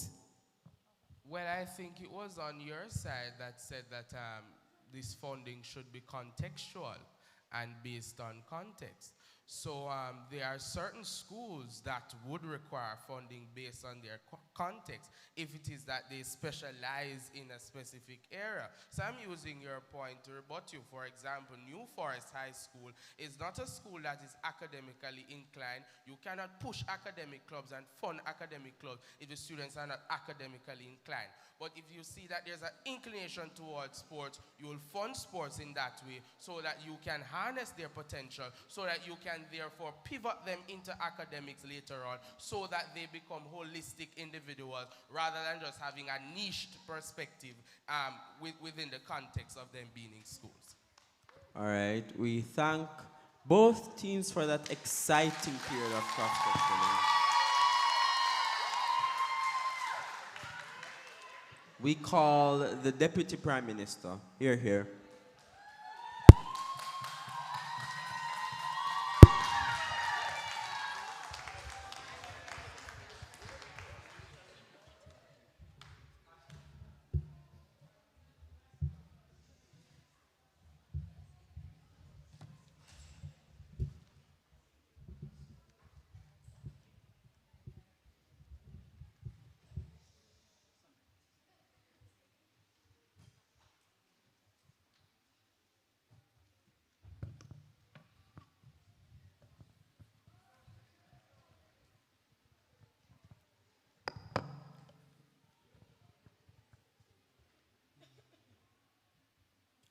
Ready when you are. Good morning, good afternoon, judges, esteemed members of the opposition, my distinguished colleagues, and our discerning audience. My name is Ronaldina Brown, your Deputy Prime Minister. The opposition speaker would have us believe that Howard Gardner's multiple theories of intelligences are only unique to sport programs. That's a baseless claim, as academic clubs do promote kinesthetic, linguistic, and differentiated learning exercises that cater to students with diverse needs, even those who are artistic and academically challenged. No matter the angle the opposition chooses, be it health, politics, economy, or community, their argument collapses on one undamned fact. The core purpose of academic clubs is to actualize the mandate of schools, which seeks to develop young minds, their skills and talents. Let me now affirm some of the claims made by the Prime Minister. The Prime Minister has already demonstrated that academic clubs promote equity and inclusion and that they foster sustainable career paths for our young people. Building on that foundation, I rise today to expose an alarming truth we cannot afford to ignore. While sports in Jamaica feast at two tables, academic clubs are left to starve. Mr. Speaker, what do I mean by this? Sports enjoy not one, but two steady streams of resources from public allocations distributed by the government and millions in private sponsorships disbursed by corporate giants such as Digicel and Grace Kennedy, who pour large fundings into Manning Cup, the Costa Cup, and Champs year after year. According to the Ministry of Education and use 2023 budgetary allocations, over 1 million Jamaican dollar was dedicated to sports infrastructure in schools, while no comparable earmark exists for robotics teams, debate and public speaking societies, or even science club. Mr. Speaker, when one area is already overflowing, isn't it only logical to redirect resources to the side that builds our intellectual capital? As was mentioned by the Prime Minister, academic clubs foster the diverse talents of students regardless of their physical abilities. We are not dismissing physical strength. We are merely questioning why intellectual strength is consistently not the priority, even though it is a true driving force of governance, innovation, and economic growth. Mr. Speaker, do we really want a Jamaica that celebrates fleeting victories or one that invests in lasting solutions and groundbreaking research that can transform this nation? As Minister Philippa Williams emphasized in 2022, Jamaica must strengthen STEM and innovation in our schools if we are to achieve Vision 2030 and compete globally. Vision 2030 demands a critically thinking, literate, technologically driven, and sustainable society. That future cannot be actualized if schools don't prioritize academic clubs. The pressing reality is that schools routinely channel the majority of their funding into sports programs, while academic clubs are left scrambling for the most basic resources. In fact, Education Minister Dr. Dana Morris-Dixon recently admitted that the laboratories in Jamaica, 14 technical high schools, are in a deplorable state, in urgent need of modernization to align with global technological advances. Mr. Speaker, we set a stark reality. How can we expect to develop student skills in creativity, collaboration, and problem solving across the STEAM disciplines? How can we meaningfully advance our science clubs, robotic teams, and engineering societies to nurture a generation of young minds driven by innovation? Furthermore, the impact is outrageously profound. In the digital global economy, innovation, not athleticism, must be the engine of national progress. According to the Global Innovation Index, Jamaica ranks 78th worldwide in innovation performance, a stark warning that we are neglecting the very thinkers, creators, and problem solvers who emerge from the academic clubs we must prioritize. As was highlighted by the Prime Minister, academic clubs are not luxuries. They are incubators for future engineers, policymakers, and innovators. But they cannot thrive if they are the afterthought, while sports dine richly at both the public and private tables. So I ask you, Mr. Speaker, what kind of Jamaica do we want? Do we want a nation that entertains the world for 90 minutes on a football field, or one that educates the world for generations with innovation, critical thinking, and intellectual excellence? Mr. Speaker, if you want a critical thinking society, if you want a workforce that can diversify industries and transform this nation's future, then you must agree with the proposition. The only way to do so is to prioritize academic clubs over sports programs. Prioritizing is not about eliminating the funds of sports programs, but rather allocating a bit more funding to academic clubs. This debate is decisively about funding, as it is about fairness, foresight, and the kind of Jamaica we wish to build. Let us not feed one side while starving the other. We propose that a fixed portion of at least 60% of extracurricular funding be directed towards academic clubs. Let us make intellect the heart of our investment strategy. Thank you, Speaker.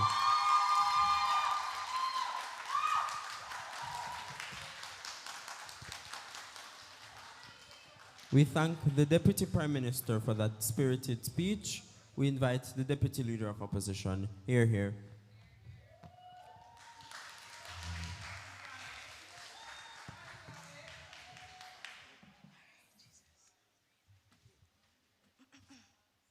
Mic check. No.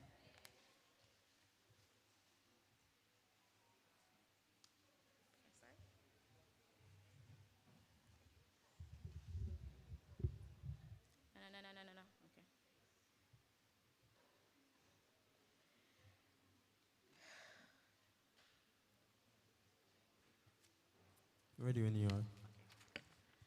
A nation without sports is a nation without strength, without health, without unity. What good is academic brilliance if students are too unhealthy to learn, too excluded to belong, and too disconnected from the culture that defines them. Therefore, to prioritize academic clubs while neglecting sports program is like learning to swim on dry land, motion without meaning, effort without results. A country cannot thrive if it funds the mind and starves the body, because a weakened body simply cannot carry the brightest brain. Mr. Speaker, honorable judges, opponents, my teammates, ladies and gentlemen, a pleasant afternoon to you all. Mr. Speaker, when you think of Jamaica brand, what comes to mind? The rhythm of reggae, the pride of our people, the lightning speed of Usain Bolt and Shelley and Fraser Price. These icons did not come from debate or science club. They came from the very sports program that schools invested in. So to prioritize academics, clubs over sports program is to forget what truly shapes our nation's identity. Listen now, sport is not a distraction to learning. They complemented Mr. Proposition team. They teach teamwork, discipline, resilience, qualities that build character far beyond the classroom. All right.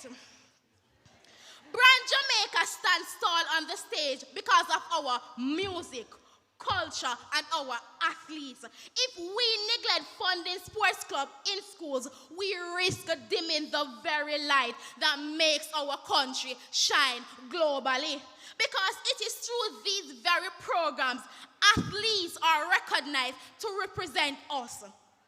Remember, Mr. Speaker, when a Jamaican athlete win, whether they come from uptown, downtown, sidetown, or middletown, the whole we celebrate. Not true? All right.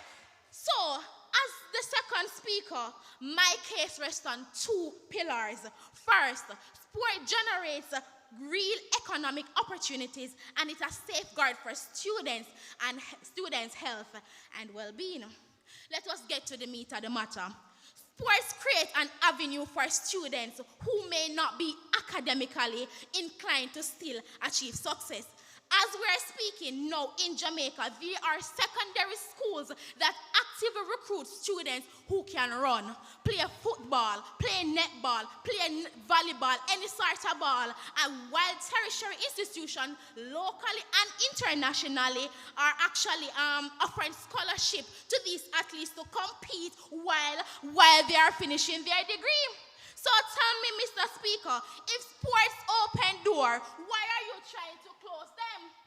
The success of these athletes goes far beyond personal gain. It creates scholarships, builds schools, drives community development projects. Even Serena Williams, the American tennis star, Point of information. has not accepted at this time. Sure. The American tennis star has invested in the Jamaica education and development, not because of debate or our science club, but because she was given the opportunity through school sports club as an athlete, and now she's giving back to support education and development. So sports, therefore, is not just about competition, Mr. Prime Minister. It is an economy, a passport, and a platform for progress. For instance, the Dakasta Club and the sporting program in Jamaica receive sponsorship, and major brands like Flo, Digicel, KFC, and many other directly supporting athletes and school sports initiatives. Right? So, Mr. Speaker, to prioritizing funds for sports clubs, and it is not optional, it is essential, because sports give Jamaica youth what academics alone cannot: upward mobility, financial independence, and international recognition. Secondly, students' health and well-being. Sports is Jamaica's first line of defense against growing health crises such as diabetes, high blood pressure, high cholesterol level. The Ministry of Health launched the Jamaica Move initiative to combat these lifestyle diseases, and a strong sports culture would not only reinforce this campaign, but also promote a healthier lifestyles from an early age by encouraging students to stay active, maintain discipline, and embrace physical fitness outside their physical education class.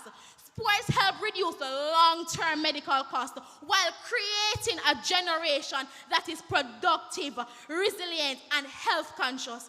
Mr. Speaker, what good is academic excellence if our students are too unhealthy to enjoy it?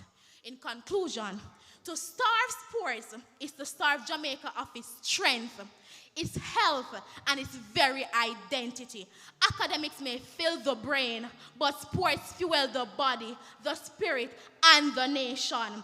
Without sports, brand Jamaica loses its shine. Without health, even brilliance fades.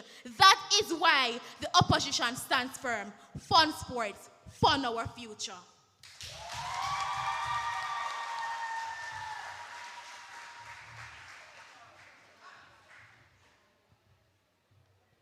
We thank the Deputy Leader of Opposition for that spirited speech.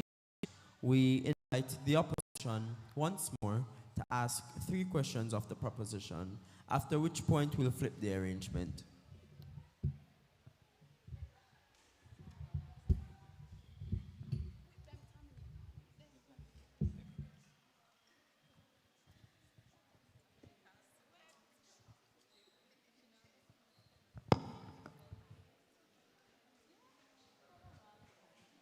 Thank you. To the proposition, is it the opinion of the government that, because as you said in your speech that research and innovation and growth can only be derived from science, like science is the only academic era. So is it of your opinion that growth can only be actualized in academics and it cannot be actualized in sports?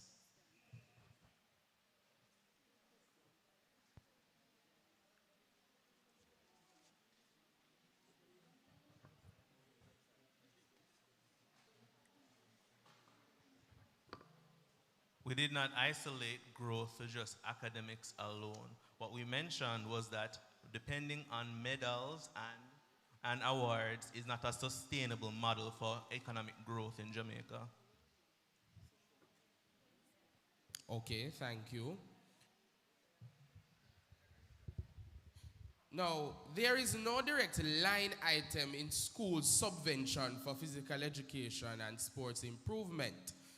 But there are more subvention in our budgets for academic infrastructure. So don't you think it would be your opinion that monies derived from donors be used for improvements in sports programs? Repeat the question, please. Now, there's a thing that the government has called subvention. This is the money that schools get.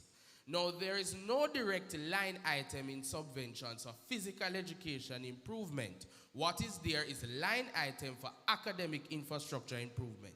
So don't you think that when schools get additional money from donors, it would be only right to prioritize this funding to put it towards sports programs? Why would we prioritize putting that funding towards sports programs while there are schools that don't have laboratories and certain equipments that they would need to thrive in the innovation industry?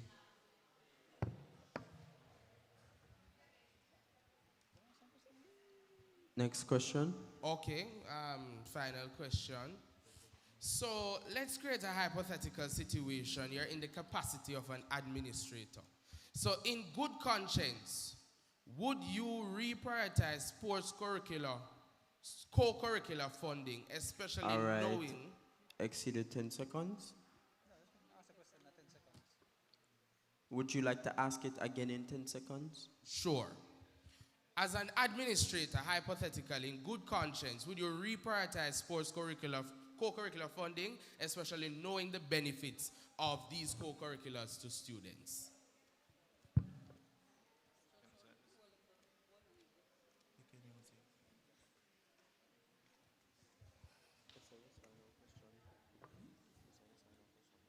Right.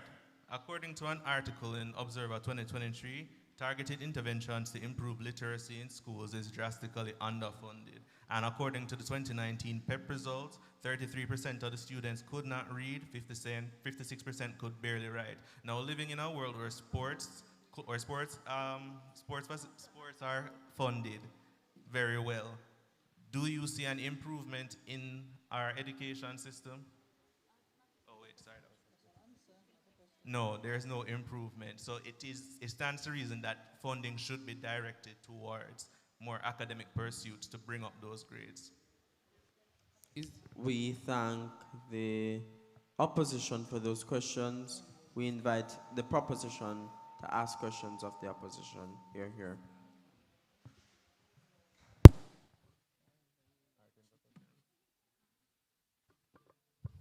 It's common knowledge that diet and genetics are greater or equal contributors to lifestyle illnesses. Are you saying that sports alone or lack thereof is the major contributor towards those illnesses? We are in no way saying that. I think we have continuously taken the motion out of context. We are still talking about co-curricular activities. These benefits can be derived from sporting programs if sporting programs are structured comprehensively. GC Foster College has structured sporting programs, so there is a theoretical component when it comes on to education, and then there's a practical component where you're talking about how do people engage in sporting activities and enjoy sporting activities and also compete in sporting activities. So that comprehensive approach can help us to eliminate and also mitigate these lifestyle diseases that we experience in our society.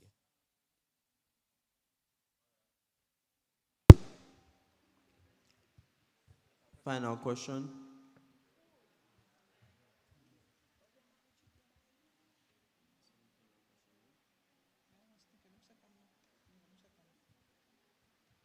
All right, so wouldn't investing in science clubs like 4-H, Red Cross, and Environmental Science Club give students better wellness knowledge and practical skills that benefit Jamaica's healthcare system long term?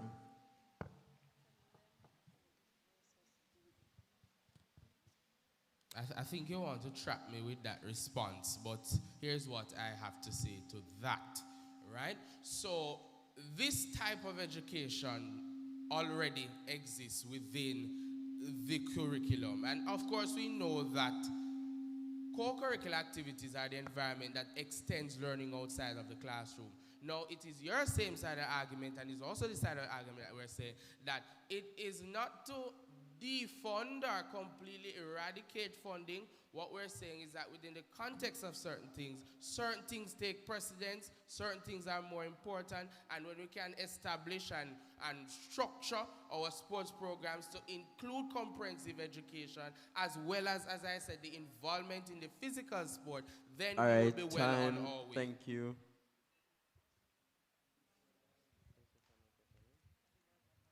That was your final question, right?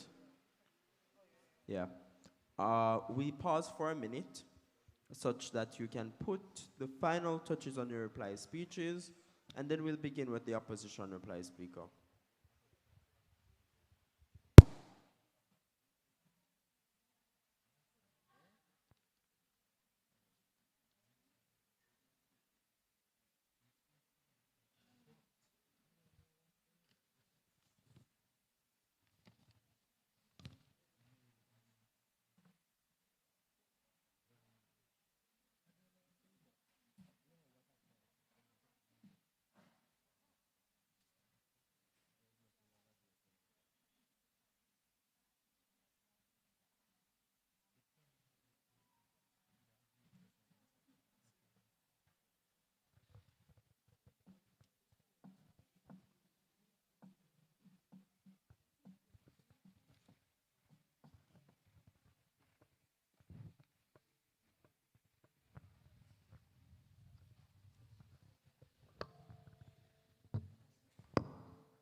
That is time. we invite the third speaker on opposition to deliver his reply. Here, here.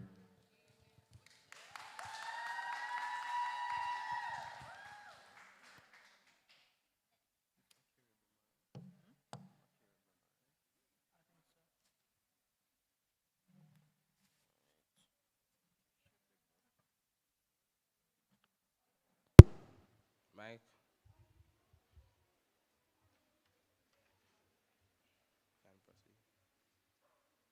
Chairperson, honorable judges, opponents, and valued audience.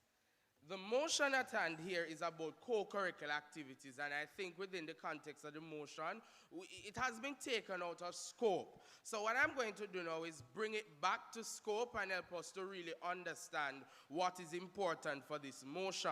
Now, the proposition, wants us to make a choice between two vital forms of co-curricular activity.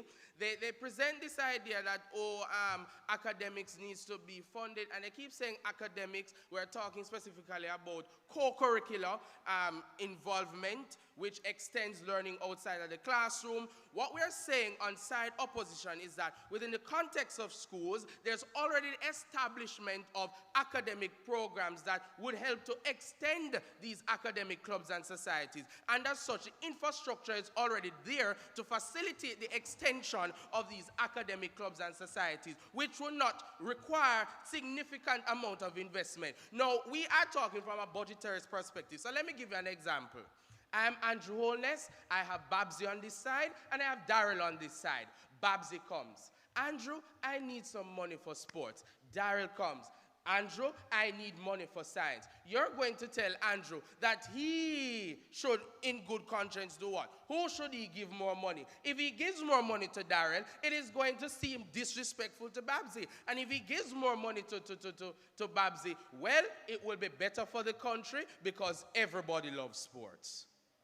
Now, what we're saying here's a mechanism that they have failed to really address, and we are talking specifically about the context of schools. We're not talking about the wider society, the wider economy. We're talking about the microcosm of schools. So here's what is happening, and here's how we're going to show that we have won. One, the demand for resources. Now, when you look at two clubs, academic clubs, and you talk about sporting clubs, the infrastructure is already there to facilitate the extension of academic clubs and societies, while, generally speaking, the infrastructure for sporting clubs has to be built out. Additional equipment is needed. You have to get coaches. You have to sponsor traveling. You have to, and you guys said that the innate nature of sports is that they're competitive. But there is a lot of infrastructure that has to be bought and built and provided for sporting activities, while it may not be so needed on the side of academics. And so as an administrator, I'm a principal,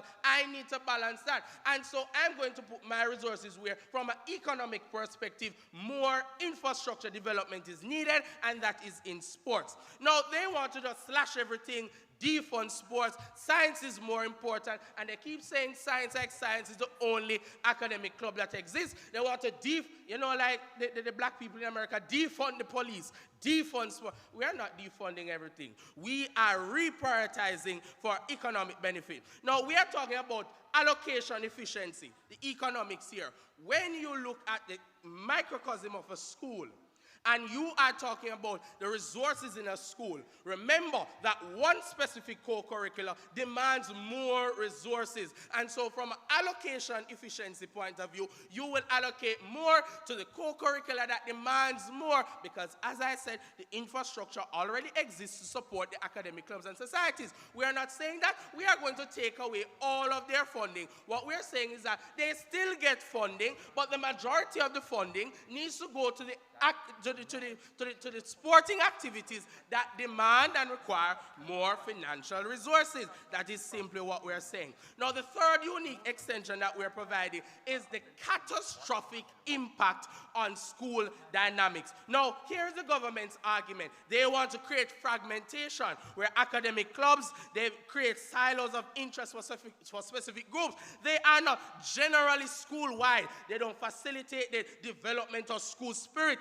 and school pride. Because if you have robotics club and science club in one part of the school doing God knows what experiment, and you don't know what's happening over there, but you have your sports clubs who come up to the fore, you see them training, you see them involved in the activity, you see them working, they are doing their thing. That cultivates school spirit, school pride, and school culture. And again, it is all contextual. And then we need to understand the idea of prioritization. Again, what we are saying on the opposition side is not to defund the program, but we are putting the resources where the resources are demanded. And then when we talk about this idea of allocation efficiency, there are spillovers, there are benefits to investment in sports. So this is why the opposition has won this debate. Thank you.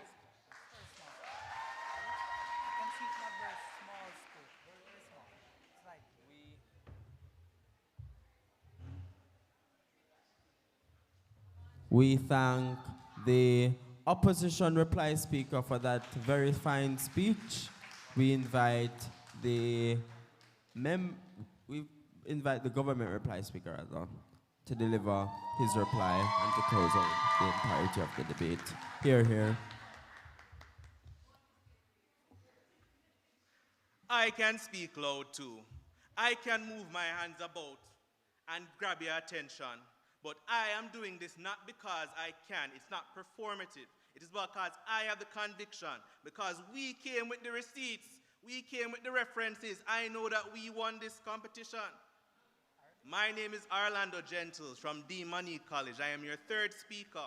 My roles are to first enforce what has been said by the government, to rebut the dismissive and incorrect claims of the opposition, and to prove to you why it is that we have this in the bag. Before I begin, allow me to point out that the opposition keeps on throwing back into our face that we keep on saying that, remember, it is about distilling and to disperse funds fairly. But at the same time, the whole of their arguments include strong wording such as defund, crush, close doors. If that is not absolutive language, I do not know what it is. We are the persons that are sticking to the moot and are saying that priority should go towards academic funding. Thank you. Moving on. Today, the proposition has put forward a near irrefutable case as we've dismantled the opposition's questionable arguments and galvanized our own. At the end of the day, Jamaica, there's only one question that needs to be asked. What kind of Jamaica do you want to live in? Should we continue along this path of promoting fanatical support for sports, leading to a non-critical thinking society? Or should we support the vision of Minister Vaz and this government that by creating a foundation for academic clubs to strive, they will create a more critically thinking society? We think that the answer is discernible. Our Prime Minister demonstrated academics imbue skills necessary for flourishing careers for its students due to its entry-level requirements and the nature of academic clubs, which is to the fostering and developing, as well as to the attending of all intellects and physicalities. There is no exception. While athletic clubs serve as a palliative care, providing brief mental and physical reprieve, should no injuries occur on the field. They had mentioned health in their argument, but what about all of those injuries sustained during clubs? A study in the Caribbean Medical Journal 2025 shows that most injuries in high school occur during recreational activities, and the most injured parties are young men. They fail to mention that athletics is not the only contributing factor towards lifestyle disease. Most notably, the 400-meter sprinter, Mr. Cameron, suffered from diabetes, type 2 diabetes, mind you, so he wasn't born with it, type 2 diabetes, while he was training for the 400 meters. So how is somebody who is athletically fit struggling with diabetes? Because it encompasses genetic and dietary factors as well. So the burden of solving obesity is not strictly on sporting programs. Secondly, athletic clubs provide few notable benefits.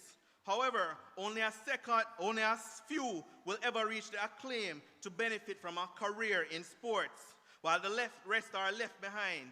If they want a career, that applies their sports knowledge, they have limited places where they can go to get a career. The few beneficial traits mentioned, such as discipline and teamwork, are not exclusive to athletics. They fail to mention critical thinking skills, although they made a hardy attempt at sport analytics. But the last time that I checked, when I went to my sporting meet, nobody told me about the statistics of which runner or which tennis player was playing or what formation works. Right. The critical thinking skills that are developed by academic schools are more applicable to STEAM and non-STEAM oriented jobs. Sports feeds at two tables while academic only has one. Academic feeds from mainly one. While academics does benefits from some outside support, majority of the support bringing to schools from outside are from government bodies and public and private institutions. Grace Kennedy in 2023, along with two other corporations, donated more than $170 million towards Boys and Girls Champs, while Grace Kennedy himself also only disperses $25 million per year in scholarship. So tell me, which one of those is disparaged? In closing, sporting programs should not be defunded, but the priority should be placed on academic programs which prioritize growth in our economy by introducing innovation and including industries in Jamaica. Thank you.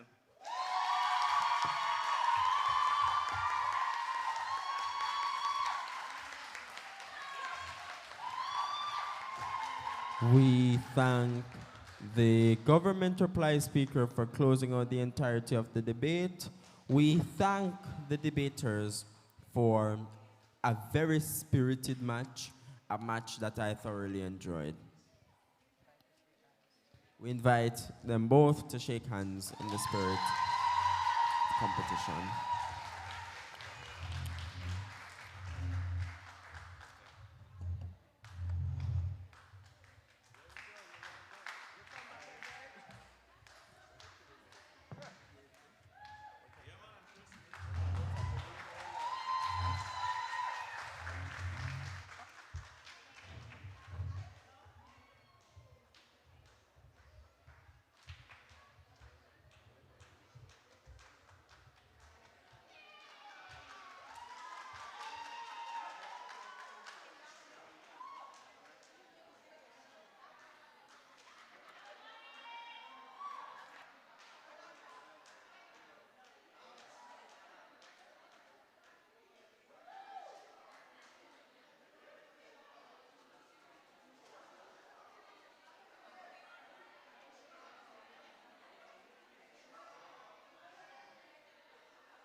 Mic, mic check.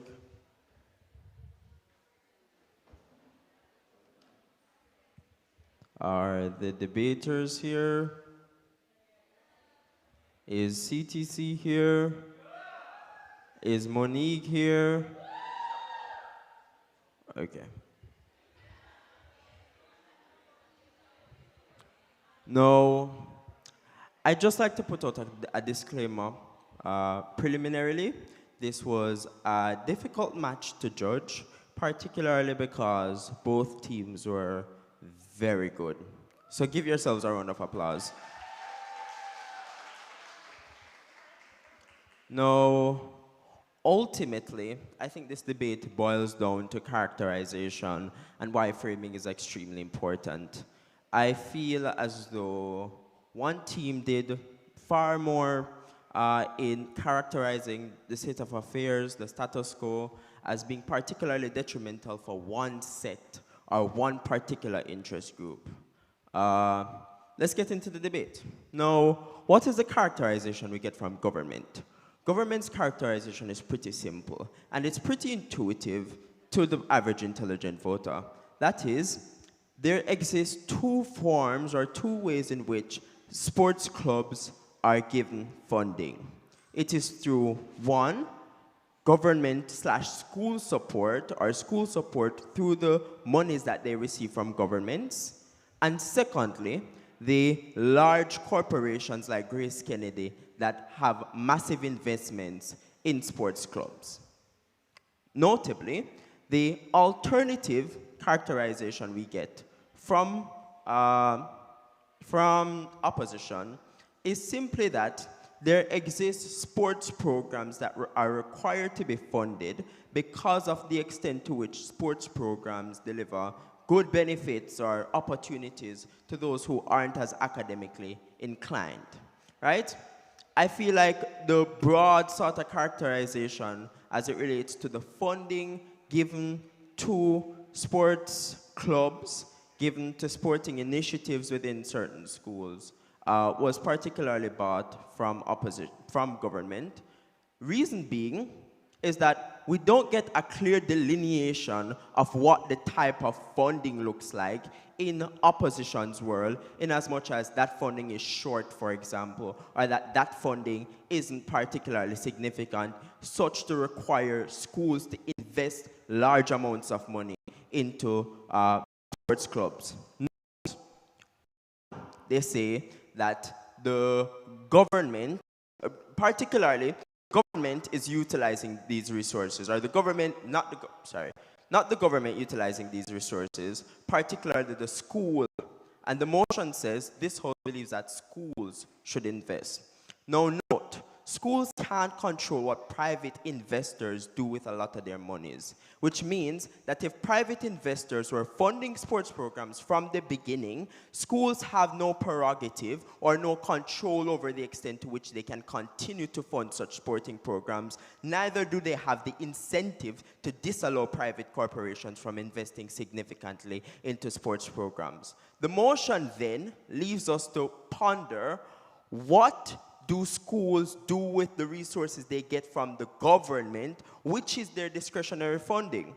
Now, the sort of characterization about the funding of academic schools program given to us by the third speaker was that schools have large subventions in academic infrastructure and that extends clubs. That is the extent of the analysis. Note, I, nor the rest of the panel, knows what it means to extend clubs, right? Particularly with the framing given on Gov, particularly from the second speaker, which says there are various programs that remain underfunded, various academic initiatives that remain underfunded, particularly the robotics program that won the Memorial Award.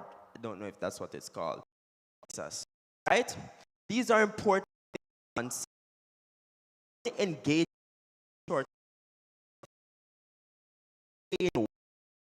looks like. Look disproportionately favored towards sporting programs or disproportionately favored towards academic initiatives. And on that, we bought government's characterization better, particularly because it was pretty vague what it means that subventions extends clubs, right? Nothing to vote on there. Now, in terms of the benefits that we get, I think we get some pretty good points from opposition, talking about the allocation of resources, we're talking about the benefits of health, talking about more opportunities for less academically inclined. But note, a large portion of the funding comes from private investors in the first place, which means even if they divert a lot of resources, or even if they divert resources that the government gives them, for example, that there still remains a critical amount of investment into sporting initiatives already in status quo, which means the rate of change that you get, what will the world look like? I.e., if they stop using government money to fund sporting initiatives, does that mean that sporting initiatives are going to collapse in Jamaica? No. Particularly because of how they paint the world in the first place, which worked against them, which is that there exists all of this spectacle surrounding sports, so on and so forth. We don't particularly buy then that sports is going to decline in light of their own characterization. Now, in terms of the healthier society we bought, that there is credit in their argument. Naturally, doing sports makes you healthier.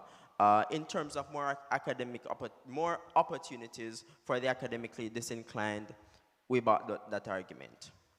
In terms of government's argument then, what is the critical mass, or what is the critical turning point for the debate? Two things. One, sustainability of jobs. Secondly, innovation.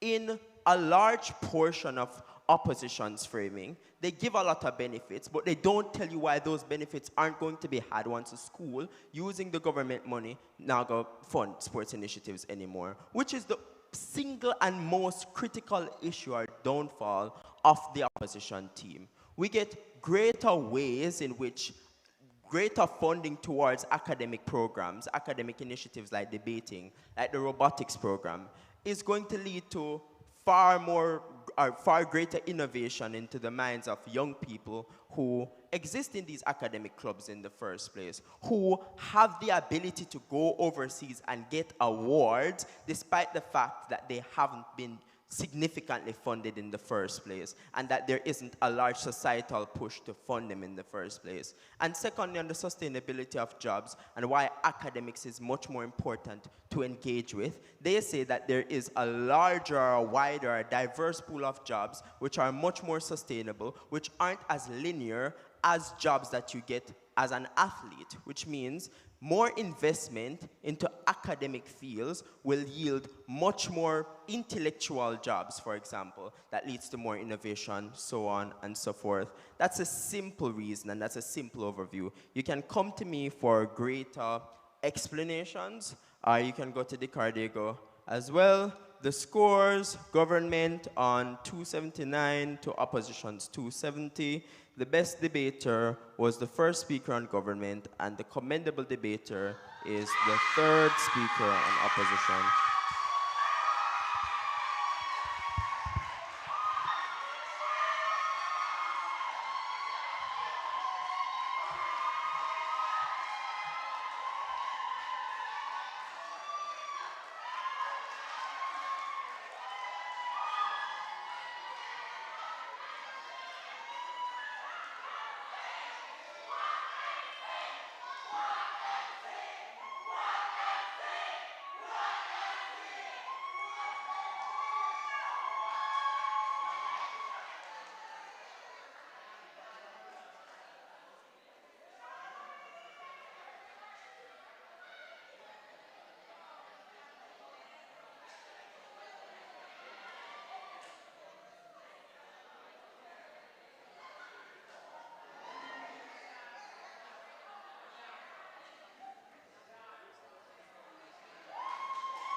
Alrighty, hearty congratulations to Monique College having just won that debate, and an excellent job to Church Teachers College.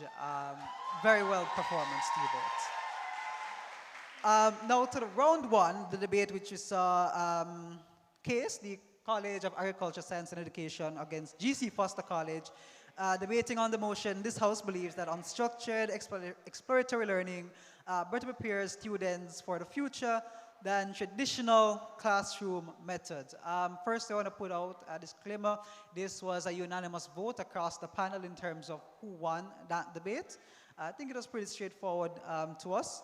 But what we got in this debate essentially was the government team or proposition telling us that the world in which we live requires a skilled labor force. You know, persons need to be more educated, they need to be more skilled in terms of their learning, and unstructured learning, exploratory learning, better equips persons for that, right? So we got models like active feedback, you know, knowledge through inquiry, group projects, more practical approaches in terms of teaching, and the teacher taking a more laid-back approach, only intervening when the case is necessary. So we got outputs like, you know, longer memory retention, more problem solving, you know, more discussions, you know, things which they claimed uniquely occurred in their world.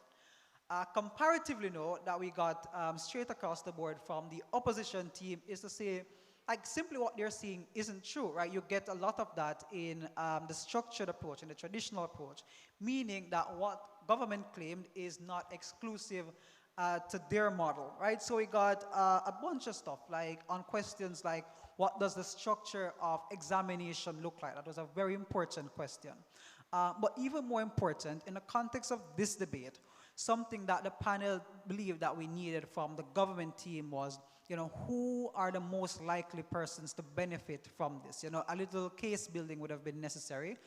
So speak about persons who aren't as cognitively adept, persons who aren't as intellectually inclined. A POI was asked about persons who are like silent in the classrooms, you know, those persons not being engaged. So government would have needed to tell us as the panel and the audience that, you know, this model best caters for these people. Why? Because we see persons more of this nature, persons with mental incapacities, more prevalent in society, and so they need there needs to be an urgent address of these persons, and the structured approach, quite frankly, does not help them because literally, you know, it is the consent of the majority against the minority who aren't given that kind of priority, right? So those are some of the things that we needed to hear as the panel. Unfortunately, we didn't get them, but for future debates that you guys are participating, just an important note, context is very important. We need to know, you know, why this model is important, but more importantly, to whom is it important for? Who are the persons most likely to benefit from your model, right? So the scores, we think, I mean, obviously everybody should know who won this debate by now. I'm very happy to announce that the winner of this debate was in the opposition team, the college.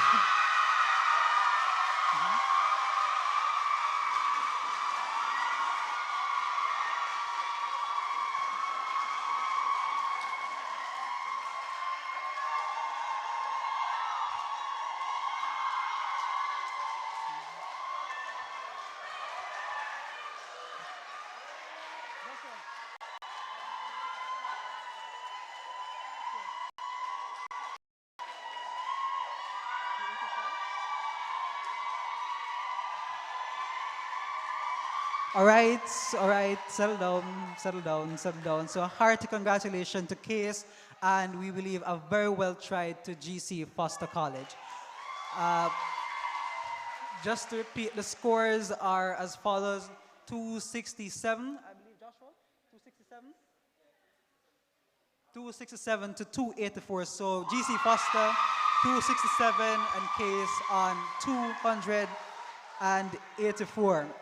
Just feel you can reach out to either Joshua or myself or panelists for feedbacks after the run. I'm keeping this very brief because I know some of us haven't eaten as yet, especially the voting panels, so you guys can reach out to us afterwards. Just quickly, just to reiterate, in future debates, we need to know, not just why the motion is important, but we need context. Who is it going to affect? Who are the stakeholders involved? That makes your case more believable. So just simply coming and telling us that, we need skilled labor force, you need to compare why your model compared to the opposition's model is better, but more importantly, who is it going to impact more and why those persons are important in the context of the debates. All right? As I said, you can reach out either to Joshua or myself for feedback, personal feedbacks on how you guys can improve individually or collectively as a team for future debates. But we wish you guys all the very best in round 2. Again, hearty congratulations to Case and Monique College, and very well tried to GC Foster and Church Teachers College.